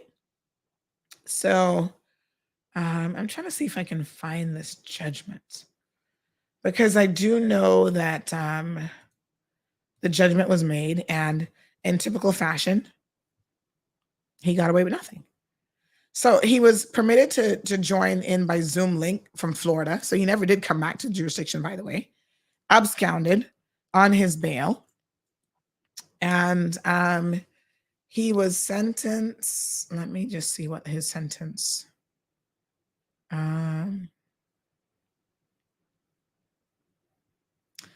So he ended up in the end pleading guilty. He was facing 5 charges, right? Now, here's what the prosecution did. They allowed him, so he admitted to the importation and possession of the handgun, and the other charges had remained in dispute. So the prosecution allowed the charges in relation to the BB gun, the importation of the ammunition to remain on his file, as he accepted his guilty plea for the illegal possession, his legal plea for the illegal possession of 240 bullets on an undisclosed basis. So again, the law requires a statutory minimum sentence of 7 years on a guilty plea, 10 years after trial. And to the best of my knowledge, he did not get any of that. Let me try to find the follow-up sentencing. One second. Let me see what he did get. I think it was just a fine. And I can't for the world of me.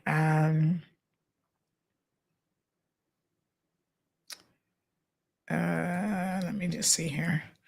So I cannot for the world of me. Oh yeah, his house is up for sale on Cayman Brac for $2.95 million, 6,300 square feet. What a hot mess.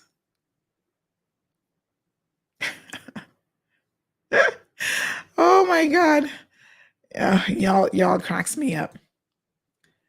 This person actually said in the comment section, listen, $2.95 million. Y'all got to see this. This is just a side note here, but I feel like I need to share this with you all because this is actually quite funny. So somebody just sent me the link for his house for sale, and have a look at this. So this is the house. Let me increase the size here. Oceanfront mansion, Northwest Cayman Brac. He's obviously doesn't look like he's going. Is this? Oh, I guess is this a realtor? I don't know. Tranquil Cayman. But this guy, Calvin Christian, big shout out to Mr. Calvin. He made me laugh. He said, sorry to say, I have seen some bad designs, but this one takes the cake. No internal pictures of bedrooms, bathrooms, living room, or kitchen, etc. Looks like work in progress, just saying. But apparently this is what almost $3 million will get you in Cayman Brac. Not even a proper staircase with handles on it. So if you're too old, this is not going to be the house for you because it has one of those suspension staircases where you better be in good shape so that you don't fall down the stairs. But look at this, the yard. Look at the aerial view. The yard is not even completed. What kind of jacked up shit is it? Listen, good morning. Are you trying to get on air today? Huh? Are you trying to get on air? No, I'm not trying to get on air. Yeah, well, I'm live until 10 o'clock. Okay, that's sorry. All right, my dear. All right, folks. So even if you call me on my personal line, I don't know if you're trying to get on air and just don't remember the show number, 936 Bobo. But look at this. You're surrounded by swampland, number one. And number two, there's no landscaping. So I must pay $3 million for a swamp. Is that a swamp pool? Does it have some medicinal purposes if I go swim in that swamp pool? But my God, I'm going to drop millions of dollars and you can't even give me decent landscaping? What the hell is this? No, sir. A sand yard for $2.95 million. Y'all are crazy. Anyway, thank you to the astute caller, the listener to the program who sent that in. Oh, here we go. So he was fined, imposed a collection of fines and costs that totaled $45,000 CI. That's what he got. Imagine. Nothing for absconding the jurisdiction. Pleaded guilty to ammunition and firearm offenses. Prosecution, slack as they want to be, leave the other offenses on file. And he pays a $45,000 fine. Have y'all need to have this make sense.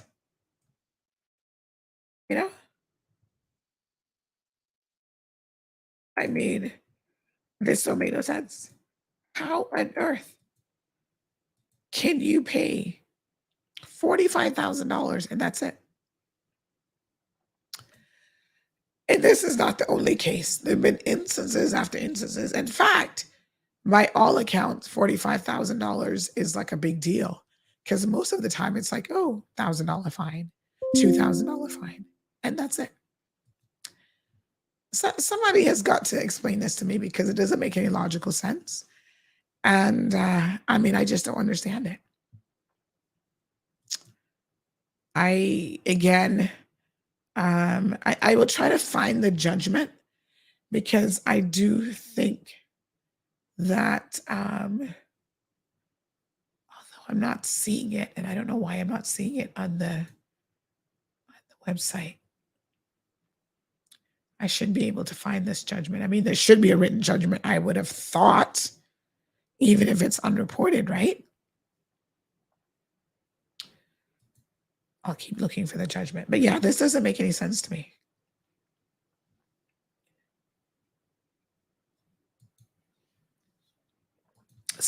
a section for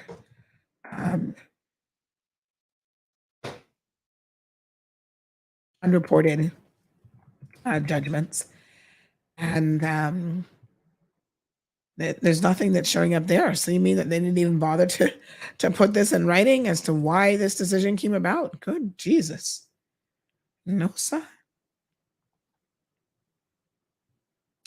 I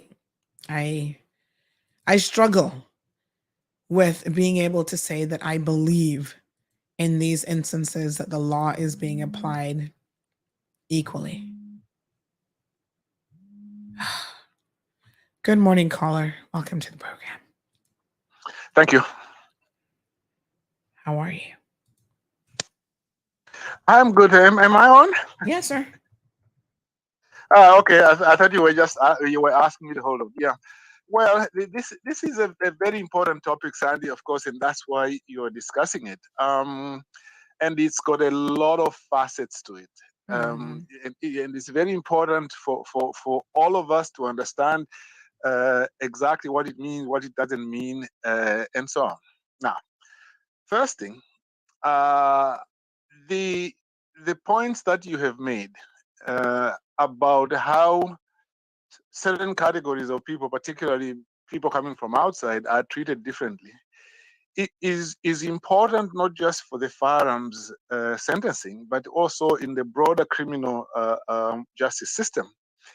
Now, I follow US like a lot of people in Cayman. We follow what happens in the US in relation to color blindness. There is a book called The New Jim Crow and subtitled Mass Incarceration in the Age of Color Blindness. And that book was one of the first to really comprehensively say things that if you watched American TV and watch certain programs, you will know that Black people, minorities in general, but particularly Black people, are over policed, they are over prosecuted and over sentenced. Yes. For an offense such as possession of marijuana, where it is still an offense, Black people are 4 times more likely to be arrested for it than white people. Why? It is because a lot of the police officers, even in Black neighborhoods, happen to be white.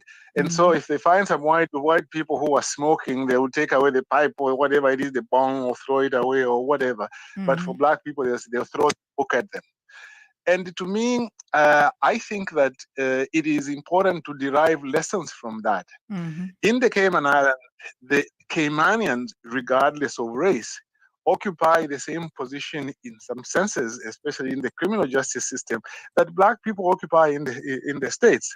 So that you find Caymanians are over policed, over arrested and over prosecuted and over sentenced. A lawyer one time, I won't mention his name, complained about how on the same day he went to court and his client, who was Caymanian, and the lawyer also was Caymanian, before the sentencing came, before the reports for sentencing on a drunk driving charge came, his license was suspended, and they had to straight away give up their license.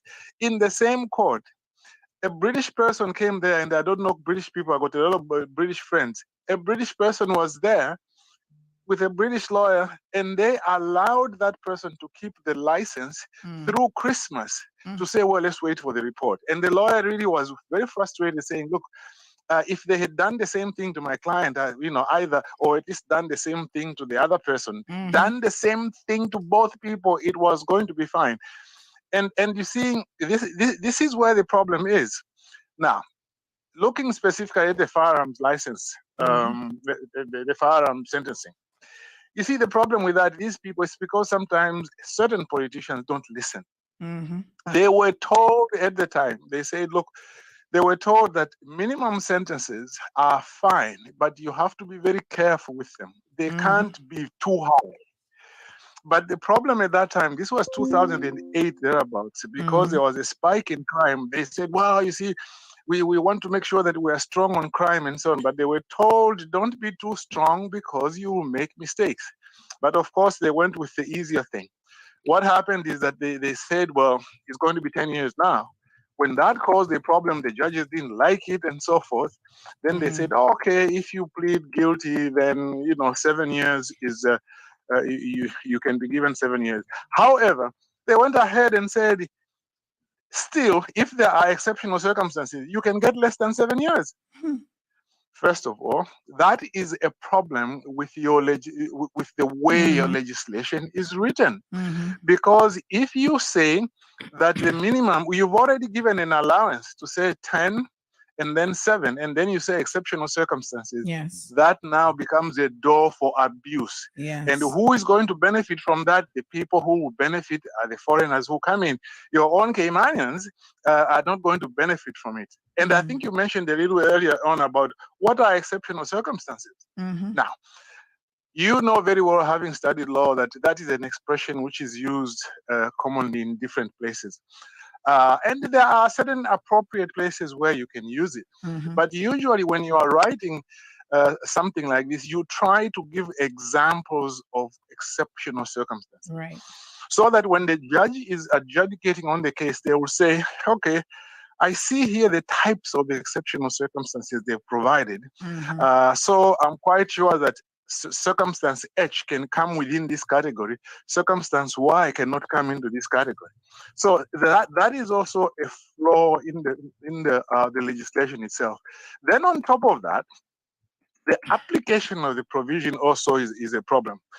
How do you have minimums of 10 and 7?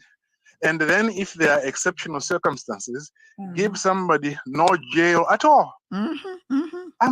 I'm not quite sure that that was what was intended. If you say, well, there are exceptional circumstances, but I'll give you maybe 4 years or 3 years, that could make sense. But when you say, well, there are exceptional circumstances and therefore you are going to pay 45,000 in terms of fine, but you won't go to jail, and that's it. I mean, they could have charged him also for skipping bail and this and that, but apparently all that got lost in the whole thing. So the important thing is that people have to understand that when you try to get tough on crime, you are really trying to get tough on your own Caymanians. Let me end on this point. Sometimes I say I end on this point and then I keep talking, but of course you will stop me. Now, there's this issue now about gambling. Now, my own opinion about gambling, stroke, lottery, and so on, the numbers game, is that it has gotten to a point in society, in Cayman now, where I don't think that the right thing is to now start to over-punish them. Because again, well, two things. Firstly, I think it has become so much part of the society. Somebody was explaining to me a few weeks ago about how it works with the lottery in Honduras and this and that, and I think you covered a little bit of it and so on. But you see, the problem with it is that there are a lot of people making money from it. Some of them who are retirees, and because they can't live on the retirement money and so on. And to try and now get rid of it is too late. In every society, you get to a point where you say, we can't change this. We want to just regulate it.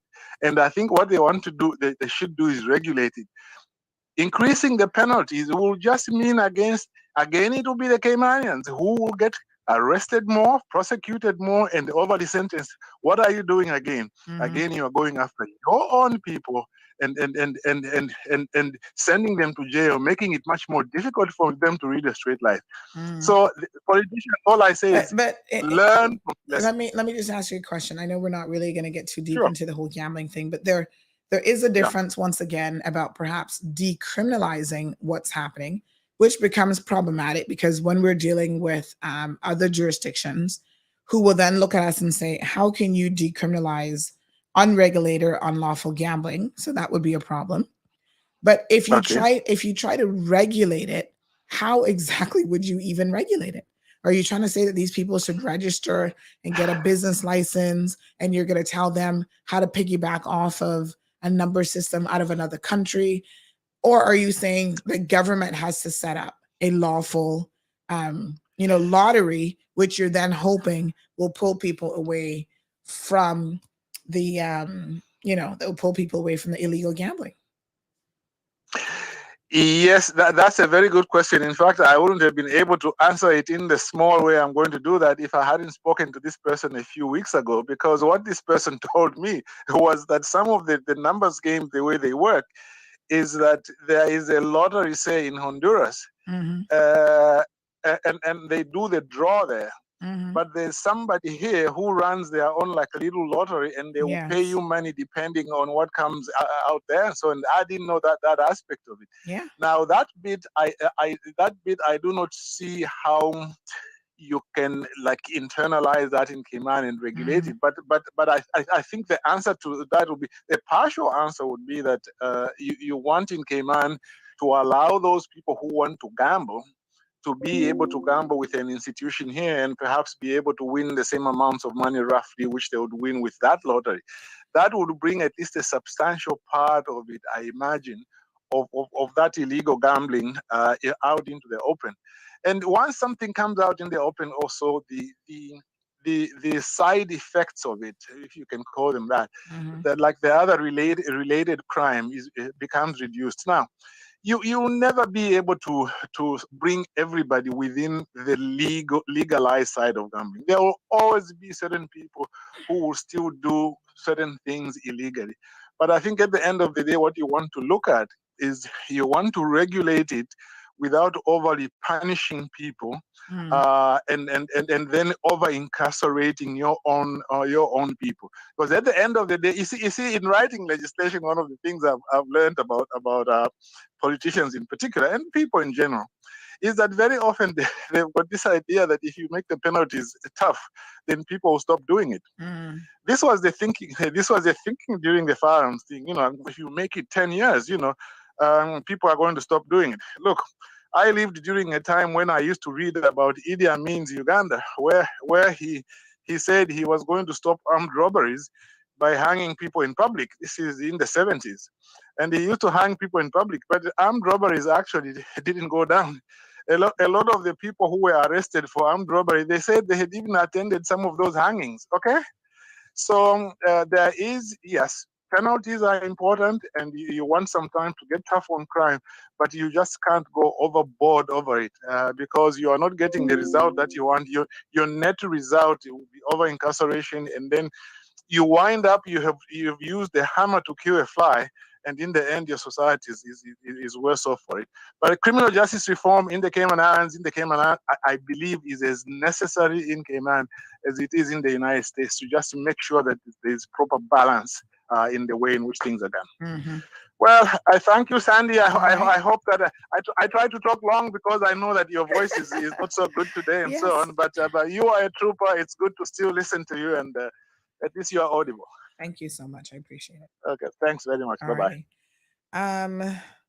So some interesting points there. I haven't quite addressed the gambling thing fully, because with a situation like that, I really like to sort of get my ducks lined up and have comparative information to be able to go off of. So good morning, caller. Welcome to the program. Oh my word, Sandy, what happened to your voice? I know. Jesus. I know. You were bananas last night, or? No, sir. Listen, Sandy, I got a couple of points to make before I go. Good morning to all. Yes. One is with those handicaps. I was driving, so I couldn't really talk. I had to pull over and stop. But the handicap signs that they have, the thing of it is, when people put handicap signs, people could make them, they could buy them, they could make fake ones, whatever. What I think the government should do is have certain handicap license plates that is married to your vehicle. So if you have a disability or whatever, I know they have some disability license plates. I see some disability license plates around, but some of the ones that still have their same license plate, and that goes onto your license plate. So that's married to your vehicle. So when you get rid of that vehicle, you have to get rid of that plate, or that plate could transfer to another vehicle, right? That was enable them from actually making fake handicap signs, because a lot of people, and you might have a disability, and I might borrow yours and put it on my car, and I don't have a disability, right? So that's one of the things. Number two, I don't know if you want to YouTube this. There's a way in New York. In New York right now, they just passed a legislation law. I think it was like a year or two ago, where truckers that are leaving the vehicles idle. There's a gentleman that goes around. He has already made like over $1 million or whatever in his bank account. Basically, he goes around and he used the same app that you were talking about, and he takes pictures of the vehicle back and front, do a timestamp, reported it in, and then when the officer comes and give them a ticket, he gets 20% off of that fine once the person is convicted. So that would be a thing to think about as well. So for those people who are taking pictures of whatever, it's a reward for them, and people would know not to do it, because guess what? If I know that you're going to be parking somewhere and I could make a little side money, right? And I take a picture and I do a timestamp and I call it in, right? And to do the video, because there's also a video. I think with your app, you could do a video with it as well. I'll send you the link as well. But there's a video. You could do the video and you could talk into the video, and it will do the timestamp when the video was created. So you can't do something; it would automatically create a timestamp. Then you send that off to whatever officer or whatever. Say the RCIPS has a WhatsApp number just for that. You send it off to them, or 911 has it, and you send it off to them. That will be used as evidence, and then that person will get that 20% or whatever. So the fine is $300. He makes 20% off of that. So think about that little stipend coming in for him at the end of the month, if that makes any sense. You know, so the court will be getting their money. The person will be able to. It will be more of a reward to the citizens. Yes. So that's something to think about. The other thing is, and I'm gonna go really quickly on this, and I'll let you go because I know you really can't talk, and I feel kind of bad too. But the other thing about the numbers, yes, they've been over 30 years. They've been playing numbers, and a lot of Caymanians have homes. Unfortunately, a lot of Caymanians have homes because of numbers. A lot of officers has bigger homes and apartments because of the numbers as well. Let me just say this as well. There are a lot of Caymanians who have stolen and lost everything because of numbers as well. Yeah, and there's and that's, you have the good with the bad with everything else too, because they're not controlling it. But at the same time, how many Caymanians fly up to Miami, buy the lottery ticket, come back to Cayman, play the lottery, because it's the same thing. You leave in jurisdiction, and then they'll win the lottery in Miami, bring the money back here, and say, I won money during the lottery because it's over $10,000, whatever, and is accepted. Yeah, So because in that jurisdiction, it's legal if you played it. Right, like in Honduras and Jamaica, numbers and cash pot is legal, but in Cayman it's not. But yet they'll fly up to Miami and go, oh, buy me a lottery ticket, buy me this, buy me that, buy me a couple of lottery tickets. Yeah. You hear them talk all the time. Boy, the lottery in California is 600 million. Yeah. Boy, let me play that. So they played it over there. When I go to the US, I buy a lottery ticket because at that moment in time, it's completely Be careful, legal for me Sandy. to. Be careful. You might get arrested when you get here. But at that moment in time, people coming after you next. Yep, she just admitted she bought lottery. But, of course, you know but what I mean? that moment in time and in that jurisdiction, it's completely legal for me to do so. I'm not engaging in any, and I mean, even within the US, there's still forms of illegal gambling, right? I'm not engaging in those. I'm playing the Florida state lottery or the California, whatever, when they do it, the multi-state one. So the thing is, they paid it over there, but it's illegal over here. So when you're doing a lottery, just like if I go to Honduras or I go to Jamaica and I win cash pot, or I call somebody in Jamaica and I say I need this on Jamaica cash pot, right? No, but I think the difference is when the act is committed in the country where it is illegal. So if you go to Miami, if you go to California, New York, wherever, and you buy a lottery ticket, the act of buying a lottery ticket, again, if it's the state run, like the legal lottery, that is not illegal in that jurisdiction. So although you're Caymanian, nobody can stop you from doing that. That's not an offense. Yeah, but the whole thing of it is too, Sandy, and I want you to think about this. You going away. I see you at the airport or I see you somewhere going. I say, Sandy, you going away? by these are numbers I need you, and I write down the numbers in Cayman. You go Miami and you purchase it. What's the difference from me coming to you and I still gotta give you the money here to purchase the lotto ticket before you go up? Now when I go to John Brown in Cayman and I said I need cash, but he's actually he's calling wherever to get the numbers ordered, because they don't just pick the numbers here. They have to call wherever and do the numbers over there.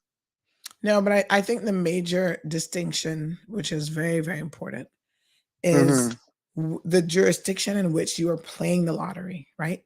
So anyone in Cayman who is here playing these whatever lottos are, right? That is illegal in the Cayman Islands. Even if I say to my friend in Miami, they're carrying out the act in that country. I need you to purchase me a ticket in Florida. I'm going to go to Florida to collect my winnings and do whatever with that. That act is not an illegal act. Right. You know, so it's jurisdictional, but it makes a big difference in a situation like this. And the other thing that is it still gambling? Yes, of course it's still gambling. But the meaning of gambling is gambling. The unfortunately the other organization, when they do the raffle and they do this, and that's still a sign of gambling. And regardless how gambling, no matter how you pretty it up, either it's done by the church, it's done by the state, and when they do this other one that and this is the other thing I wanted to ask you too. The person who won when they're doing the whole what do we call it, the vaccination raffle or whatever. Yes. Now that is considered, that gone to the ombudsman, does the person have to give back their prize? Nah. Because that was not wrong. Here's the thing that I find. I'm just asking. You know? But here's the thing that I find peculiar about that whole situation. I know for a fact, right, that the DMS organization reached out to the HSA, the Ombudsman Office, all these people to try to ensure that the way in which it was done was fully compliant. So there were things that they never got the information, right? The HSA was the one who was verifying that, okay, these people are eligible, not the DMS organization, for that very same reason, because they were taking every step possible to ensure compliance. This came up because I was there, and this came up at meetings that they did not want to run afoul of any, data protection legislation. So how the Ombudsman's office, and by the way, let me just say this to the Ombudsman's office. Can y'all please step up to the plate a little bit? Someone mentioned that they're investigating things that people don't give a shit about. They're investigating the things that people don't care about. How about investigating something we care about? But having said that, I think a real explanation as to how they go out and independently open this investigation into this. It's called deflection. When they were actually part and parcel of the please instruct us on how to do this and how to get it right process before the raffle really baffles my mind. It's just once they try to bring the horse back after it leaves the barn, and it's too late. And I think that's one of the problems. Listen, someone just said that I need to look at the Ombudsman's report, because somebody said it's not the DMS raffle that was found at fault. It was the Ministry of Tourism raffle. But I thought, okay, then I obviously need to read the report because this is what happens when you don't read, honey child. Because there were several different raffles, and that person, let me see what the actual, I guess I should read my own CMR article, right? I didn't put the story up, to be fair. You got you need to clone yourself. You have to go to England and clone yourself, Sandy. But let me have a look, because Renee did this story. So I thought it was actually the DMS raffle, but this person was saying no. It was the tourism one. Okay, well, let me have a look at their report, because I'm a little bit confused. But anyway, well, let me leave it with that, and I will send you the link. And I think that for the disabilities and stuff like that, what they should have is, like I said, a license plate for it. And then for anyone that sees anyone that either on the phone or while they're driving or something like that, and they report it, they could be able to get a 20%. I mean, they were giving away, well, not giving away, but the 20% of the findings if they want to help. And I would encourage people not to do it, and also encourage the people, you know what I'm saying, what I mean. So I'll send you that article, and then you can actually look at it, and hopefully that'll make sense. Okay, thank you so much, caller. All right, no worries. So let me clarify this, and I'm glad that this astute listener has actually brought this to my attention, because I was baffled by that, because I was thinking that it was the DMS one, and I was thinking, how the hell could that happen? Because, like I said, the DMS organization went out of their way to ensure and to speak to the relevant agencies, because they're like, listen, we don't want to be running afoul. Hold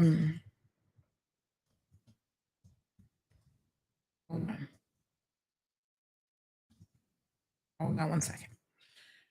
So again, it's important to get this right. So yes, so they do have in here, it says vaccine challenge violates the DPA own motion investigation. So this is them investigating this because they felt like it. So it does say that the Ministry of Tourism and Transport held a vaccine challenge. Oh, so they're saying that the ministry got it wrong. What a hot mess. Oh, Lord have mercy.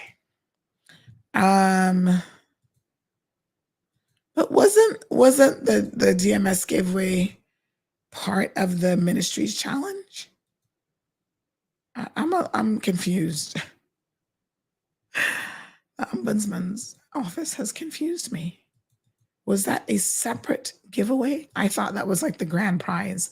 So this is what it says. The Ministry of Tourism had a vaccine challenge to incentivize the public to get vaccinated against COVID-19, which involved the publication of winners' names. The data was sensitive personal data under the DPA, as it revealed the vaccination status of the data subjects. So the Ombudsman conducted an own motion investigation and found that the ministry did not meet the requirements of the first data protection principle because it did not provide an adequate privacy notice explaining the purposes of processing the data. Okay. As well as the ministry did not have valid consent or another legal basis for the processing as required by law. Didn't you, when you get vaccinated, didn't you sign a permission slip in relation to that? Because you had to actually sign up for the raffle, did you not? So when you went and got vaccinated, you signed, I remember signing up. And on that, wasn't there a disclaimer that obviously they'd have to know your vaccination status and confirm it and blah, blah, blah?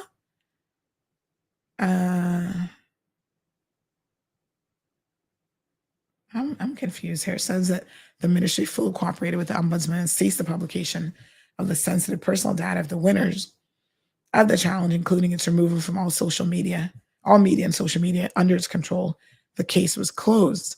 The Ombudsman made recommendations for any similar initiative in the future, including that individuals be provided with a compliant privacy notice and that a legal basis for processing should exist, and that more privacy-friendly options be found. I thought we signed something. All right, well, I guess this is what the Ombudsman's office does. I don't know. I would really love for the Ombudsman's office to do more educating of the general public about the Data Protection Act and the legislation and how it works. I have been begging them, literally begging them for quite some time. Can you please come on the show and explain to people what data protection is, what the law says, what the act says? And it's like crickets. Where's my cricket button? Let me see if I can find it. Crickets, crickets, crickets. Where's my crickets? Crickets. Crickets, crickets. Can't hear nothing. Hear the cricket? Yeah, just that one little crick. They keep talking about, yeah, they're working on it. How hard can it be to try to educate the people? The more people understand, the better. So anyway, the firearm case, we'll monitor it. Listen, I don't know what this dude was doing with all this ammunition and what his intentions are. So in this latest case, we have a 9mm semi-automatic rifle, a 9mm pistol, and a 12-gauge shotgun, 3 pieces of firearm. My God, what the hell? Now, I don't know who he is. Somebody said, was he a Russian guy? I have no clue. He will be appearing in court this morning, and the investigations continue. However, for the record, right, it would not be unheard of that an individual could be working in collusion with other people in this jurisdiction to bring firearms into this country. It's happened before. So why do these people get a slap on the wrist? Only God knows. We'll wait and see what the investigations bring to the forefront. And I will certainly keep you guys updated. Miss Darlene says only in Cayman. Miss Brenda says, good morning, Sandra. I'm more interested in why he brought those guns in with him, who he's associated with, and what his occupation is. Kudos to CBC. We may never know any of that, but let's see. Dave says, systematic racism at its highest in Cayman. I bet if it was a Jamaican, it's a closed case. No debate to this.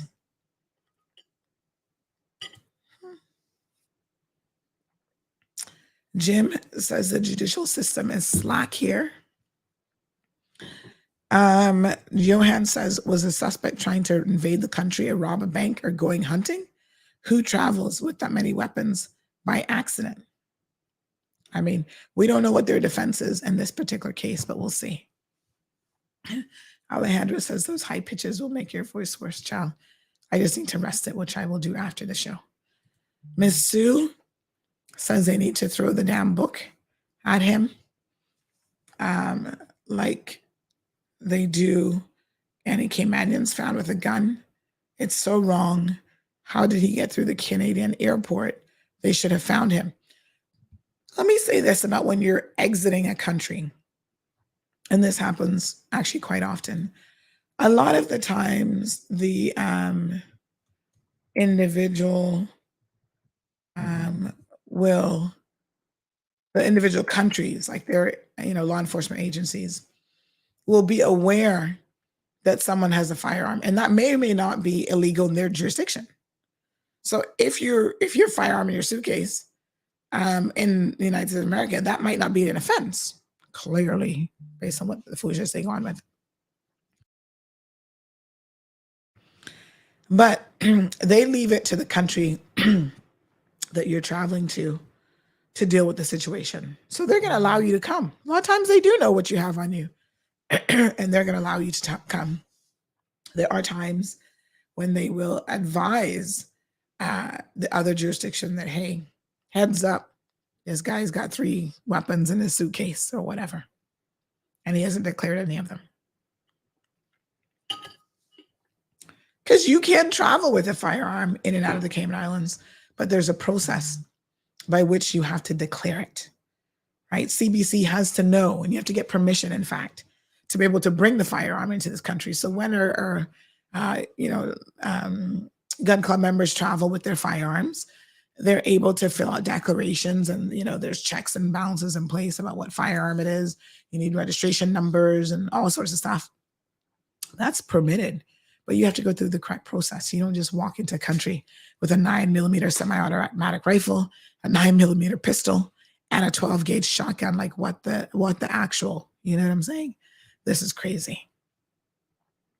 Johan says that there should be no exceptions for this individual. Throw the book at them, put them in jail for over 10 years. If it was a Caymanian, Jamaican, Honduran, or anybody else, they'd be made an example of. No, Miss Olive. Yesterday it wasn't the best either, but good, a caller. Good morning, caller. Welcome to the program. Yes, and in regards to the firearm, let me explain.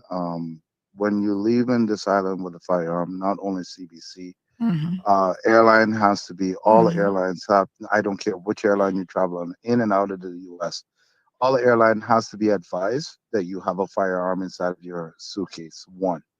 Number two, your firearm has to be in a protective case Right. with the trigger locked. Mhm. Two, you cannot carry no more than, I think it's 3 or 6 ounces of firearms just in case of explosion or automatic uh, firearm going off. Right? Your firearm cannot be loaded. Right? It has to be loaded. Sometimes the recoil has to be taken out. And that's a fact. That's not something a hearsay.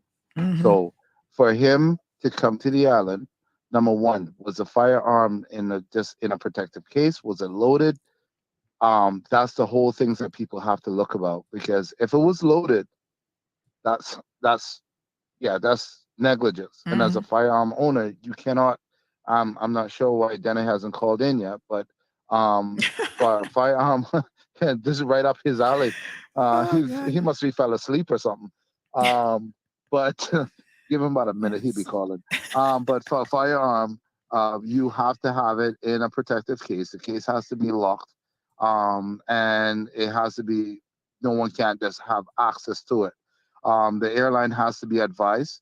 Once the airline is advised, there's certain things that the airline will let whoever is going to be scanning the bags knowing that there's a firearm in that particular bag. Okay. That's protection, so that bag is constantly being watched, so no one could be able to go into it, steal it. And for an example, if someone wants to cause harm to the airline, this inside or whatever, I might be working there, and I know that you want to take over the aircraft or whatever, then I'll let the inside guy know. He know which one is my bag. He takes it out, brings it on the ramp, because we've seen things happen like this in the States. And these are things that happen.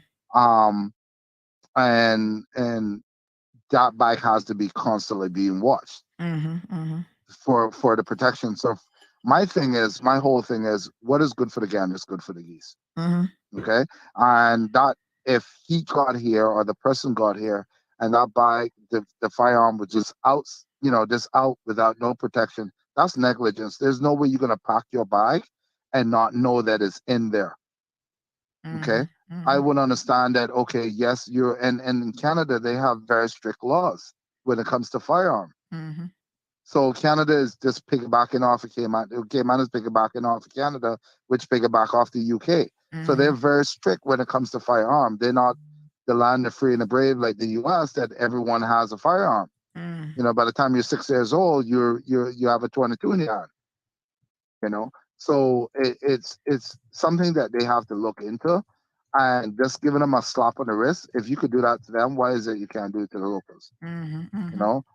Sometimes you might have went to Miami and go to a gun range, or you might, because you used to live in Miami or live in the States, you might have a firearm that you have registered there, and you just put it in your carry-on bag and completely forgot it because that was your backpack that you went to the range with, and you forgot about it, and you came on. So therefore, Sandy's going to go to prison for the next 10 years because you honestly forgot it there, because you were rushing to get home, and you're taking care of your little girl and running up and down and doing everything else in the book and posting stuff, you forgot. You know what I mean? So there's human errors, and that's one of the things. But one of the things that people have to look at is, was it protected? Was it in the case? You cannot pack a suitcase without knowing it's in there. And where is your responsibility as a firearm owner? That's a very big responsibility. And please, Denny, call. Talk to you later. Thank you so much. All right. So, some really interesting contributions this morning. Thank you to that call again. But for sure, everybody's asking, where's Denny? He must be sleeping in this morning. They're like, come on, Denny. Here's your chance to call in. Don't disappoint. This person says, where's Denny? Come on, Denny. Don't disappoint us. But can you pack a rifle and shotgun accidentally? Well, I've never heard of such a thing. Listen, I don't know what kind of people, who the hell pack in their suitcases and how this works. But when I get back from a trip, and this is just me, I'm a little bit anal retentive, I must admit, about certain things, right? When I come back from a trip, the first thing I do is unpack my suitcase. even if unpacking means that it's all going to end up on the sofa, which is like my unpacking zone. I empty out all my suitcases, take everything out. You know, you don't want to be bringing any of those nasty bed bugs that you might have picked up in some New York hotel into your house. Disinfect your suitcases, air them out, put them out in the sun. Do what you got to do, honey, chow, and put them back in the suitcase closet. That's what I do. I don't leave anything in my suitcases. Yeah. Then they go from the unloading area to then, okay, this pile is for Gianna's room. So this will go to laundry, get rinsed out, whatever, iron folded, whatever, get to her room. This is Sandy's stash. This is Marlon's stash. Well, you know the shoes. I'm going to have more shoes than everybody else. Hello. This is my stash of shoes. We got to sort out where they're going, which ones are coming out of the closet, which ones are getting donated. Like there's a process. The electronics case, because I keep all my chargers and everything in one little case, that goes somewhere else. I don't understand how you could leave a rifle. To me, that is like so irresponsible. I'm like, what the hell? Who does that? You see, in my brain, I don't understand it. But then I'm also not an American who has a gun in every single room where it's like no big deal. They walk around with, you know, unconcealed weapons every which way. All right, we have a community announcement. If you know a Derek Nelson, Mr. Derek, he looks like he's got cornrows in his hair. Your license has been found. So Derek Nelson, please reach out to us. Your driver's license, and I think maybe the whole wallet. Let me see. What did they say? His wallet was found. Yes. So somebody has found your wallet, and they would like to give you your wallet back. So by all means, if you know Derek Nelson, ask him to link up this morning. Get to us, and we will reunite him with his wallet. There is Mr. Derek's photo. If you know Derek Nelson, tell him, Derek, CMR looking for you this morning, but it's good news. Somebody has found your license, and they've done the right thing in terms of turning it in. Bravo. So Johan says, great job, and CBC and all law enforcement agencies involved in this arrest or investigation or intelligence. Thank you. Ms. Brenda says, introduce a Caymanian cash pot or scratch card lottery, ban all of the others, and make participation in those illegal. Well, they're already illegal. My only question is, I need to see some evidence that anywhere else in the world that this has actually worked, where you transition from people being, as Mr. Blika said, so ingrained into the illegal lotto system that when you introduce a bona fide lottery, that those people will transition over to that and actually participate in that instead. I'm not sure if a legal lottery can even compete with these illegal ones. I mean, I don't really know enough about them. I need somebody to come on the program who's an expert. Any numbers, people willing to come and tell us exactly how it works? Do call me. Maybe we could do like an interview where we disguise your voice and then we play that during the show. Because yeah, I'd like some details and exactly how it works and how they make their money and so on. I know a guy I could call. I know a Caymanian who's alleged to have made millions of dollars off of this lifestyle. Hello, sir. But we will definitely get to the gambling conversation. Good morning, caller. Sunday. I don't know too much about the gambling part. Participated 1-2 times, but I can say how to transition into a legal environment to a legal one with the ganja. So, like you going into California and you buying ganja in California, you can get it from a dispensary, or it is still illegal to sell ganja on the streets. Right. So you can get it at a fair price of a little bit cheaper than what you would buy it from the dispensaries. So this is why they cannot compete with legal versus illegal. Yeah. And you'll never, my point is this, right? I don't think one of the reasons that you can never compete is because there will always be associated costs with doing it the right way that those who do it illegally don't have to worry about. Let's be honest. And this is the thing. How can they prove that they say that you're illegal to carry around a certain amount of ganja in your person? And if you want to go to, let's just say, Fresno instead of being in Orange County, you can travel with certain amount and you're still in the jurisdictions. So you can do this.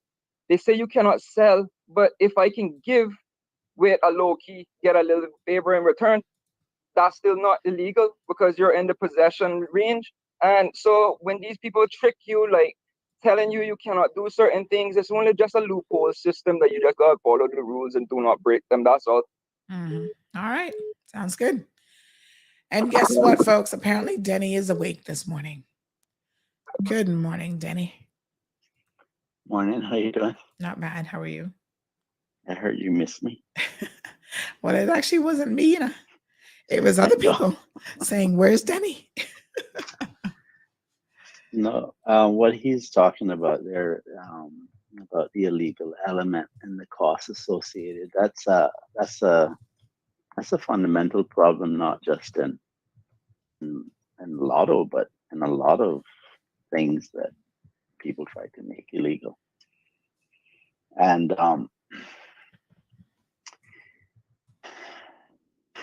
it makes answering the question, should we do it? Should you make cannabis legal? Should you make lotto legal? Just answering that simple question. The problem with answering that question is that you have to make a lot of assumptions. Like you have to make an assumption as to what the fines are going to be, and all sorts of other things, what the rules, what the regulations are going to be. The only way that you can really answer a question is you make a proposal as to what you think you want to implement, and I'll tell you if it'll work. You know what I'm saying? Because then now I have more information to work with. And what you said is quite right, which is you don't have the overhead cost of running something, gambling, the auditing and the business and everything, expenses, and an illegal system. So unless they have a game that matches, first of all, my understanding of the, let's use the Honduran one for example. The numbers are 00 to 99, so that's a 1 in 100 chance of winning. My understanding, I think it costs $10, and the odds are, and you win like 1,000 if you win. Which would mean that if you want to make something legal, you're gonna have to have those same odds. You're gonna have to have that same cost. Because why should I pay more for less chance of winning? Right? Now, I can think of the reason why, well, because it's legal. But that's not enough motivation for most people. That's right. Yeah. I wish it was that simple. Yeah. Right? And that therein lies the crux of the matter. And the other issue is that some people are actually going to be losing an income stream because they're banking this system. So they're going to want to continue to do it. Yes. So who knows what their response will be? Yes. Maybe they'll make it cheaper. Yeah. And I mean, if we listen to what the police commissioner has said, he's claimed that it's so lucrative of business that now we have expats coming in from abroad who are here on work permits to do something else, who are getting into the illegal gambling business because they can make money without any oversight, no nothing. And that's exactly what they want. Well, the truth of the matter is that that's not gonna stop unless you can match the odds for the cost. I don't see how you're gonna do it, but I'm just saying that's what would need to be done, because I don't see why someone would pay more for less chances of winning. I just don't. I don't see it. Doesn't make any logical sense. No. All right. So on this other issue, your favorite subject, I find it hard to see how someone could accidentally put a rifle in a suitcase or wherever it was. I'm not even sure where it was. that, I mean, I can understand a handgun in the culture that you're dealing with, but coming out of Canada, it's a little suspect too. Canada is very strict. In fact, Canada just recently banned handguns. So it might be a situation of someone trying to move their firearms from Canada to here to keep them because they think worse might happen in Canada. Canada is becoming a totalitarian state, actually. Cayman is not that far behind. I'm very, when it comes to legislation and policy and all that kind of stuff, see, we're talking about cannabis and whether it should be legalized, gambling, whether it should be legalized. There was a conversation that used to take place in the past, and it was about whether alcohol should be legalized. And the choices that society has to make is, look, you either allow people to have it lawfully in a reasonable way, or they'll do it illegal. That's your option. Okay. And on the issue of firearms, there are people who think that nobody should have any firearm because they can't possibly conceive of any reason why somebody would need a firearm. Well, think of a very simple concept. Well, not when you're going on vacation. No, I get it. I understand that. Self-defense, right? You were talking earlier about people, when they take pictures of things that they see happening, whether they understand what's happening or not, and what kind of discretion goes into distributing that information. Well, in some places, when you're getting beat up, right, by criminals, all they do is they pull out their phone and they think, okay, let me get the video. Okay, the video is helpful, but not to you if you die in the process. Right? It's good for the authorities because they can know who to blame, but it doesn't help you. You're dead. Right. And so what I'm saying is that in a society where people have become soft, helping you fend off violent criminals is not something that the average person is just going to jump up and do. Right? You're on your own. And so to the people who would say you don't need a firearm at all, I would say I disagree. Because what about if those violent criminals are not violent criminals, but actually the police? Well, as we just saw yet again, that's not as far-fetched as some people. That's what I was saying. We just saw it again in the United States of America. Some 6 people have now lost their jobs because they have killed a man. And the most astonishing part of this is the vast majority of those 6 people are people of color. And they took another Black man's life. Yeah. Unnecessarily. World I mean, if you're standing up and you're watching 5 officers beat up a guy, right? Your option is to record it or try to get in there and potentially end up losing your own life. Which of the 2 are you going to do? Well, that really, if you say in this very specific situation in America, you better record it. Yeah, you better record it because unless you're willing to be in a serious gunfight, you better record it.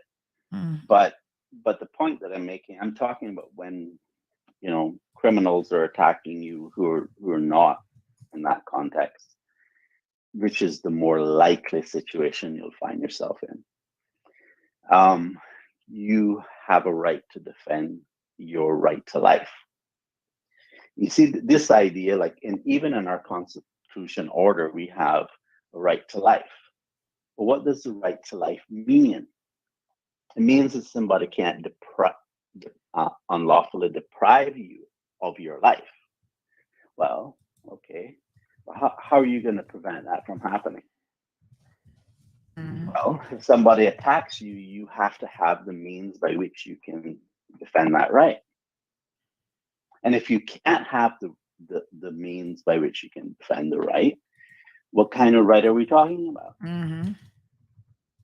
So there are lots of issues that people don't think through, don't care about. I'll give you an example. I had a conversation with someone who was so anti-firearm. The person said to me, under no circumstances should anyone anywhere ever have a firearm. Not even the authorities. I said, okay. I said, all right. So let's just pretend for a second that you had unilateral authority for keeping Cayman safe. Because remember, the criminals are not playing by your rules, okay? So you're standing at the customs, the immigration checkpoint at the airport, and somebody comes through, and in their luggage there are firearms, and they take them out and they start shooting at the place. You don't have weapons. Nobody has weapons, so they can do as they feel. I said, if you have unilateral authority to keep us safe, how are you going to do that? Without a word of lie, the person said, I'll pull out my water gun and go squirt, squirt. And I said, you're being absolutely ridiculous. Now, what makes this difficult is that when somebody has a really stupid idea like that, usually you can't get past that point because they know they're being stupid. And so they won't allow the conversation to continue in a way that you could arrive at some logical conclusion about necessary things that have to take place in order to be safe. And so the conversation is very difficult to have because some people just think that security is just something that just happens and we're safe. We're not Afghanistan. No, security is an act that you do at the time that it needs to be done. It's not because we're called the Cayman Islands and not called Afghanistan or some other country. So let me ask you the question, Denny, that everybody wants you to answer this morning. When a foreign national brings a firearm into this jurisdiction, should there be extraordinary, apparently, these exceptional circumstances apply to them where they never see a day in jail? Yet if you're someone living here, Caymanian, Jamaican, Honduran, whatever, and apparently not an American or not a Canadian, or I don't know if you've seen it tested with British people yet, but that you will have a very different set of justice doled out for you. No, I've always been against that completely. I believe that what you are witnessing is a breach of Section 16 of the Constitution. It's discrimination. It's favoritism. That's what I think you're witnessing. I outright reject that idea. We have to have equality before the law. You see, this is when you heard me arguing with Premier Panton about Section 17 of the Anti-Corruption Act, what I was saying to him is, wait a second, you're going to put in a provision that says it has to be intentional. Does the provision of intentional exist in anti-corruption situations as it relates to people who are not public officers and who are not MPs? You see what I'm saying? I don't like that. Let me tell you a true story.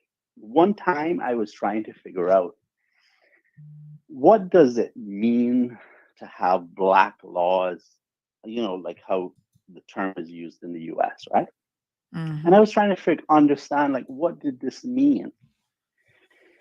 And I was doing some research and I accidentally came across a case from the Florida Supreme Court in which the judge was explaining how Black laws work.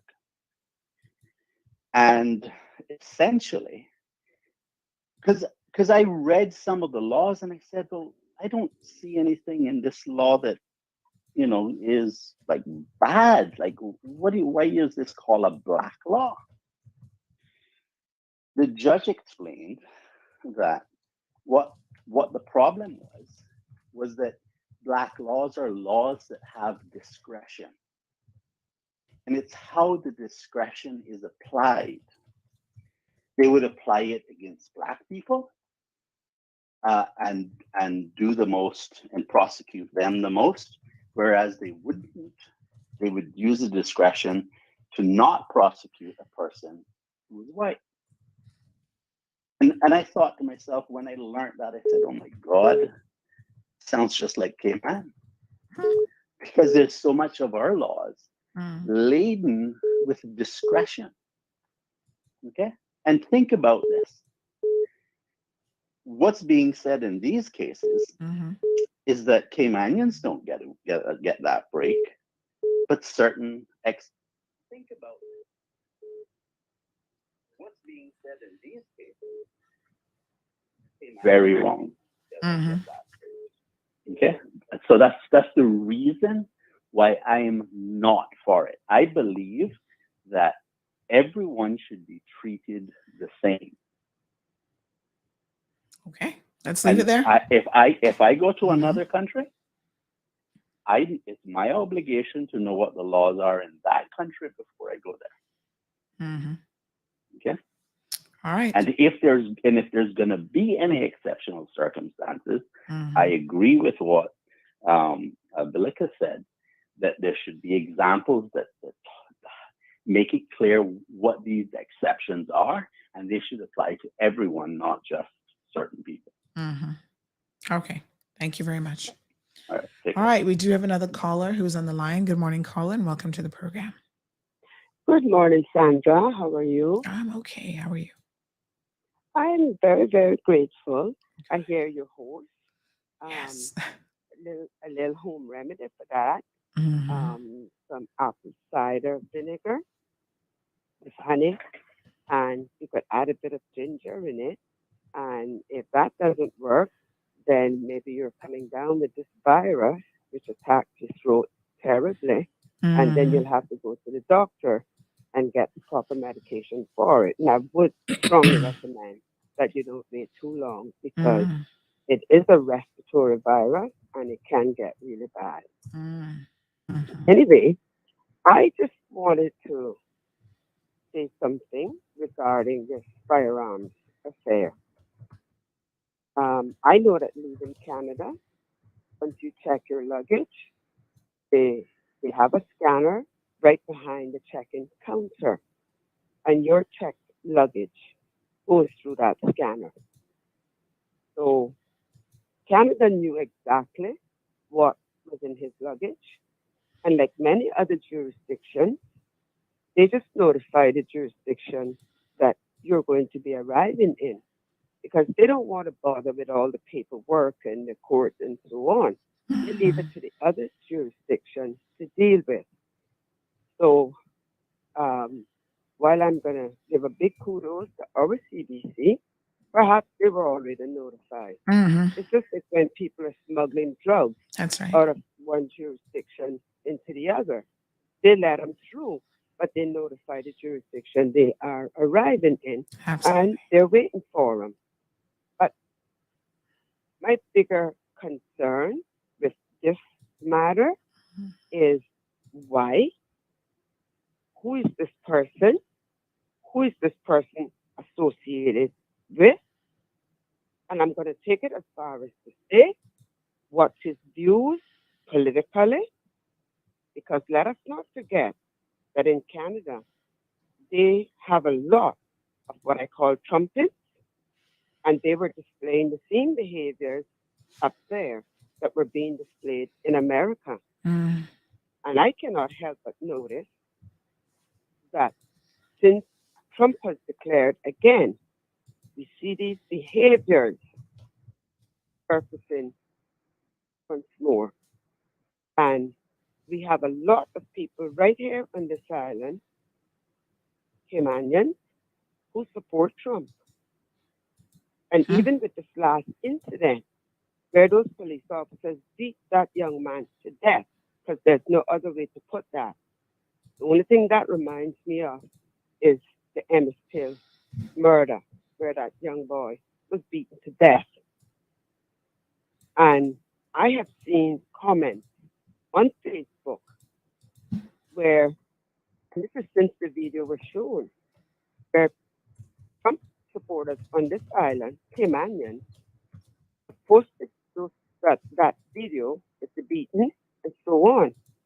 And yet, they can find it within themselves to justify it and to suggest that, you know, while you're being kicked, held, that you're handcuffed, you're held down, you're being kicked like a football and punched like a watermelon, you know, why don't they stop resisting?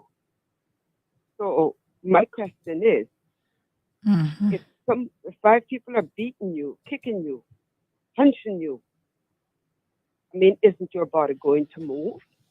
You're handcuffed. Isn't your body going to move? That does not mean because there's movement that you are resisting. And they even brought in the George Floyd thing about resisting. I never saw once where George Floyd was resisting. And I watched that case, and it pained my heart when the doctor explained second by second what was happening to George Floyd. Every movement his body was making, the doctor was explaining what was happening at that time. So much so that I can never watch that again. I couldn't watch this one fully either. Of course, I caught bits and pieces, but it terrifies me, I have to say. And I take this back now to this person coming in from Canada. This frightens me, I have to say. It's frightening because he was caught. But I'm wondering how many may have gotten through. What is the plan here? I mean, there are people who don't speak to me anymore on Facebook or personally because I don't support Trump. And I don't support what Trump stands for. So I find it very frightening. And more than what punishment he's going to get, I would like to know why he thought it necessary to bring these guns to the country. And who is he associated with? Because all right, my dear. We never know what is coming next. And I think that should be the biggest concern to all of us. Yes, we want to know that, you know, he gets equal punishment, but let's find out what the bigger picture is here. All right. Thank you very much. Thank you. And I hope you feel better. Thank you. I appreciate it. Okay. All right. So, folks, getting some live updates this morning from the court in relation to this and also the Renato Harris matter.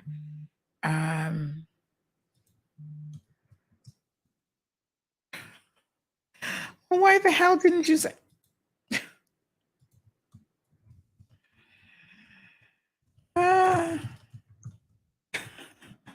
So listen to this. This is so funny. Somebody messaged me and says, "Oh, I have found Miss Roper's wallet and I don't have a number for her. Do you?" And I was like, I said, "Mrs. Roper?" I said, "I have Mr. Roper." Now I'm thinking Roper as in Roper, Caymanian, whatever. So I send them that Roper number. They're like, "No, I met the governor's wife." Jeez, on peace.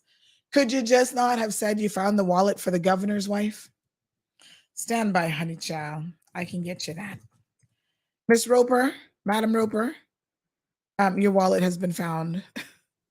We're happy. CMR is happy to reunite you with your wallet through this honest and kind person. Let me see who's the best person in the governor's office. That is so funny. When they said Roper, I mean, I wasn't thinking of Ropers and the governor.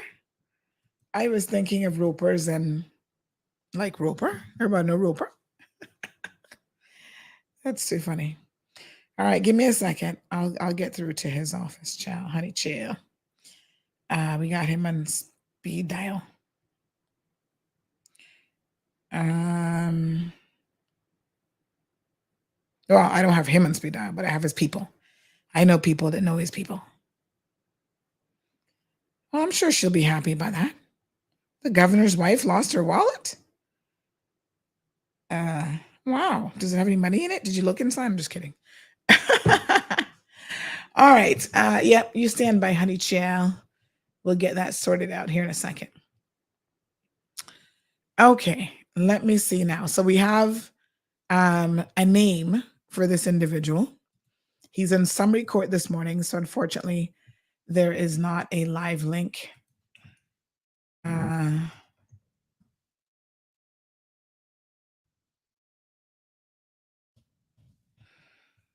Okay, there's not a live link for that, but I do have a name.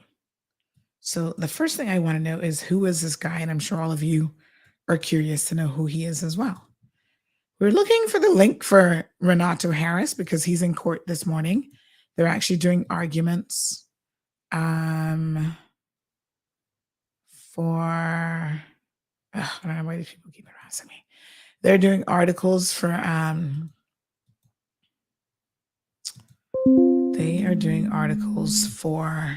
arguments, my apologies, for the sentence that he should be getting. So let me just get that sorted. Good morning, caller. Howdy. Hello, Denny. You have displayed on your screen, guns aren't for everyone. There's a section of law that addresses that issue. It's section 21 of the Firearms law. Of course, it's the contentious issue, one that I've argued with the courts and the commissioner about, which I still believe they have wrong, because I think they take it much farther than what the law actually says. And no, guns are not for everyone. That's correct. And section 21 is there so that the people who are not suitable can be weeded out. But the commissioner of police takes the view, the courts take the view, government takes the view that the commissioner of police can do whatever he wants to do. Now, if it was true that the commissioner of police could do whatever he wanted to do, then why would the section say begin with subject to? Right? You can't have an unlimited power that's subject to something. Right? It means that it's not as unlimited as he thinks it is. But of course,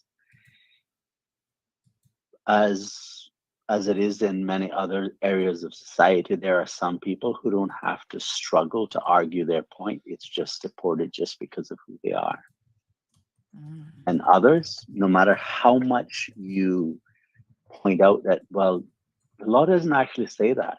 It's like they don't even look or care to look that the law doesn't actually say that because they have a different view. That's what the commissioner of police is doing. That's what the courts is doing. And that's what the government is doing. It is one of the reasons why dealing with government is difficult.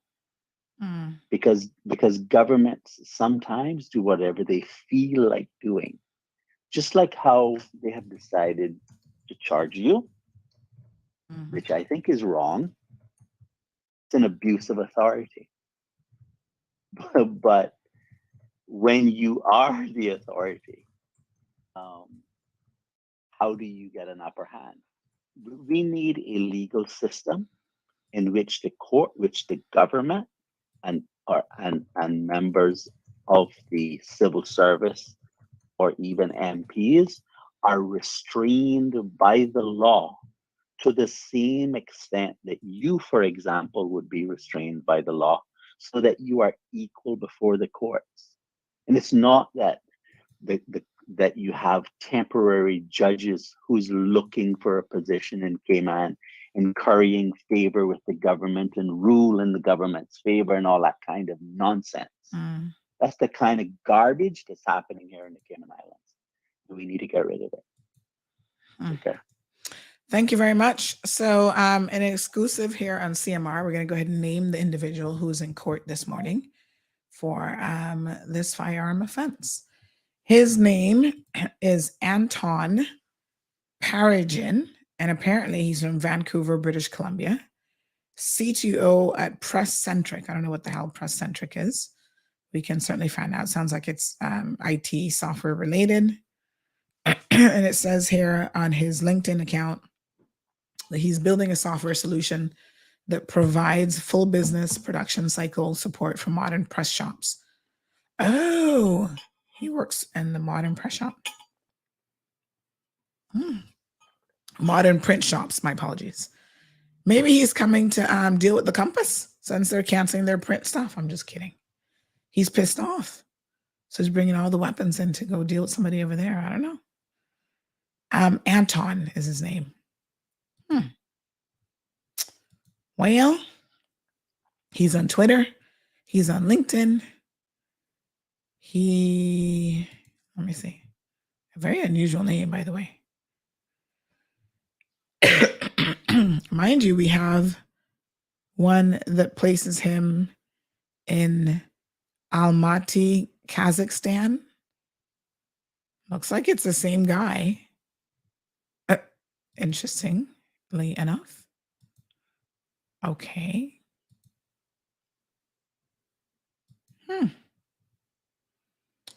Alrighty then.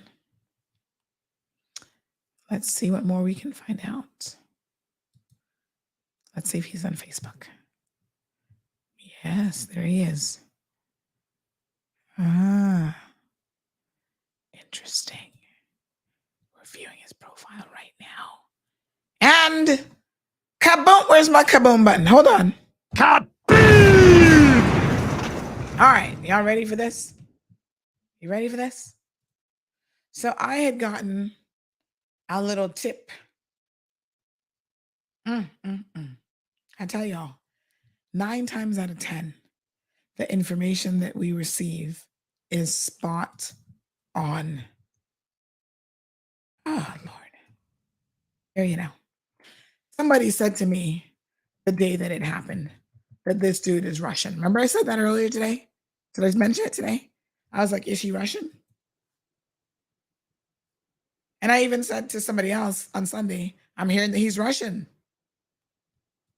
Well, honey, chill. As it turns out, he actually is Russian. What a hot mess. Very, very interesting indeed. He's from Khabarovsk. I don't know if that's right. Russia. Why on earth? Well, he's living in Vancouver. Why on earth would he be trying to bring a firearm into this country? Only God knows. Very interesting, honey chill. I would love to know the backstory to this one. They say their investigations continue. Let us see then if this dude will get a slap on the wrist and be permitted to leave with a fine and try it again. His hometown is Russia. Bring some more ammunition into the country is what the philosophy is going to be here. Lord Jesus, please. Y'all got to do better than this. I'm just saying. Hotness. Anyway, we'll get to the bottom of it, Anton. He seems to have more than one profile on Facebook. One is more active. From the same place, Russia. Huh. Okay, well, Detective Sandy's on the job now, so y'all leave it with me. Let me see what else I'm able to find out.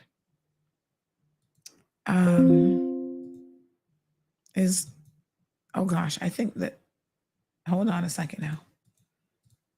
Let me restart this. I see you calling, but for some reason the app was kind of stuck. So, Miss Darlene, call me back, honey, chill. And it's the last caller then for the day. What a heat. Yes, sir.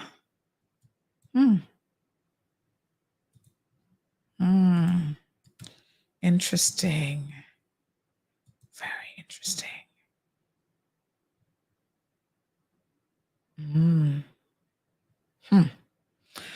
Boy, you can't make this stuff up, is all I can tell you. You legitimately cannot make this stuff up. My little fingers, child, is on it now. All right, let me go and do some further investigative work, y'all. And I will let you know what more we find out. Okay, that's all I got for you. Stay tuned for the news. You guys have a fantastic day.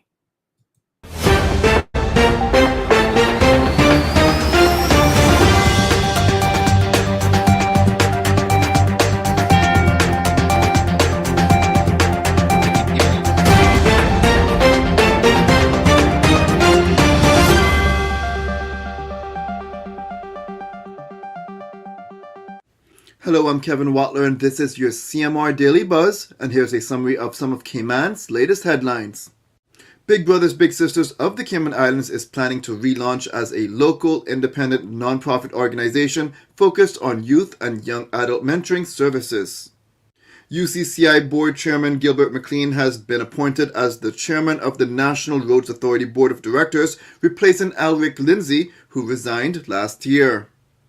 A well-known educator in the United States who was one of the first students to attend CCC school, Mark A. Panton, passed away recently. Mr. Panton, who was born in Georgetown, Grand Cayman in 1931, was in CCC's first graduating class of 1947. Now for your CMR weather update. It's brought to you by WG Charters. Sunrise at 7, a few early clouds, otherwise mostly sunny, with the temperatures at 83 degrees Fahrenheit and humidity at 71% like the forecast calls for. It will feel like it's in the mid to high 80s. Winds east at 10 to 20 miles per hour and the sun sets at 6:17. At nighttime, the temperature falls to the mid 70s. Looking forward, similar weather conditions are expected. If you would like to know more on any of these stories, visit CaymanMallRoad.com or follow Cayman Mall Road on Facebook, Instagram, LinkedIn, Twitter, and YouTube. That's it for now on the Daily Buzz. Thank you for joining me. Please stay safe and God bless.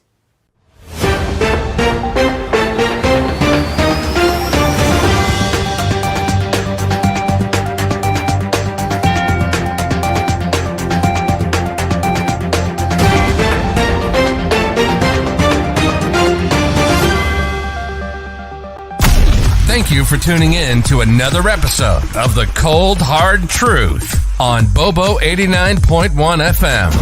Cayman's #1 talk show is live weekdays from 7:30 a.m. Never miss an episode again. Watch anytime on CMR's Facebook and YouTube channels for the latest show episodes. Don't forget to follow us online on our social media channels. And visit CaymanMarlRoad.com for all the latest news and community happenings.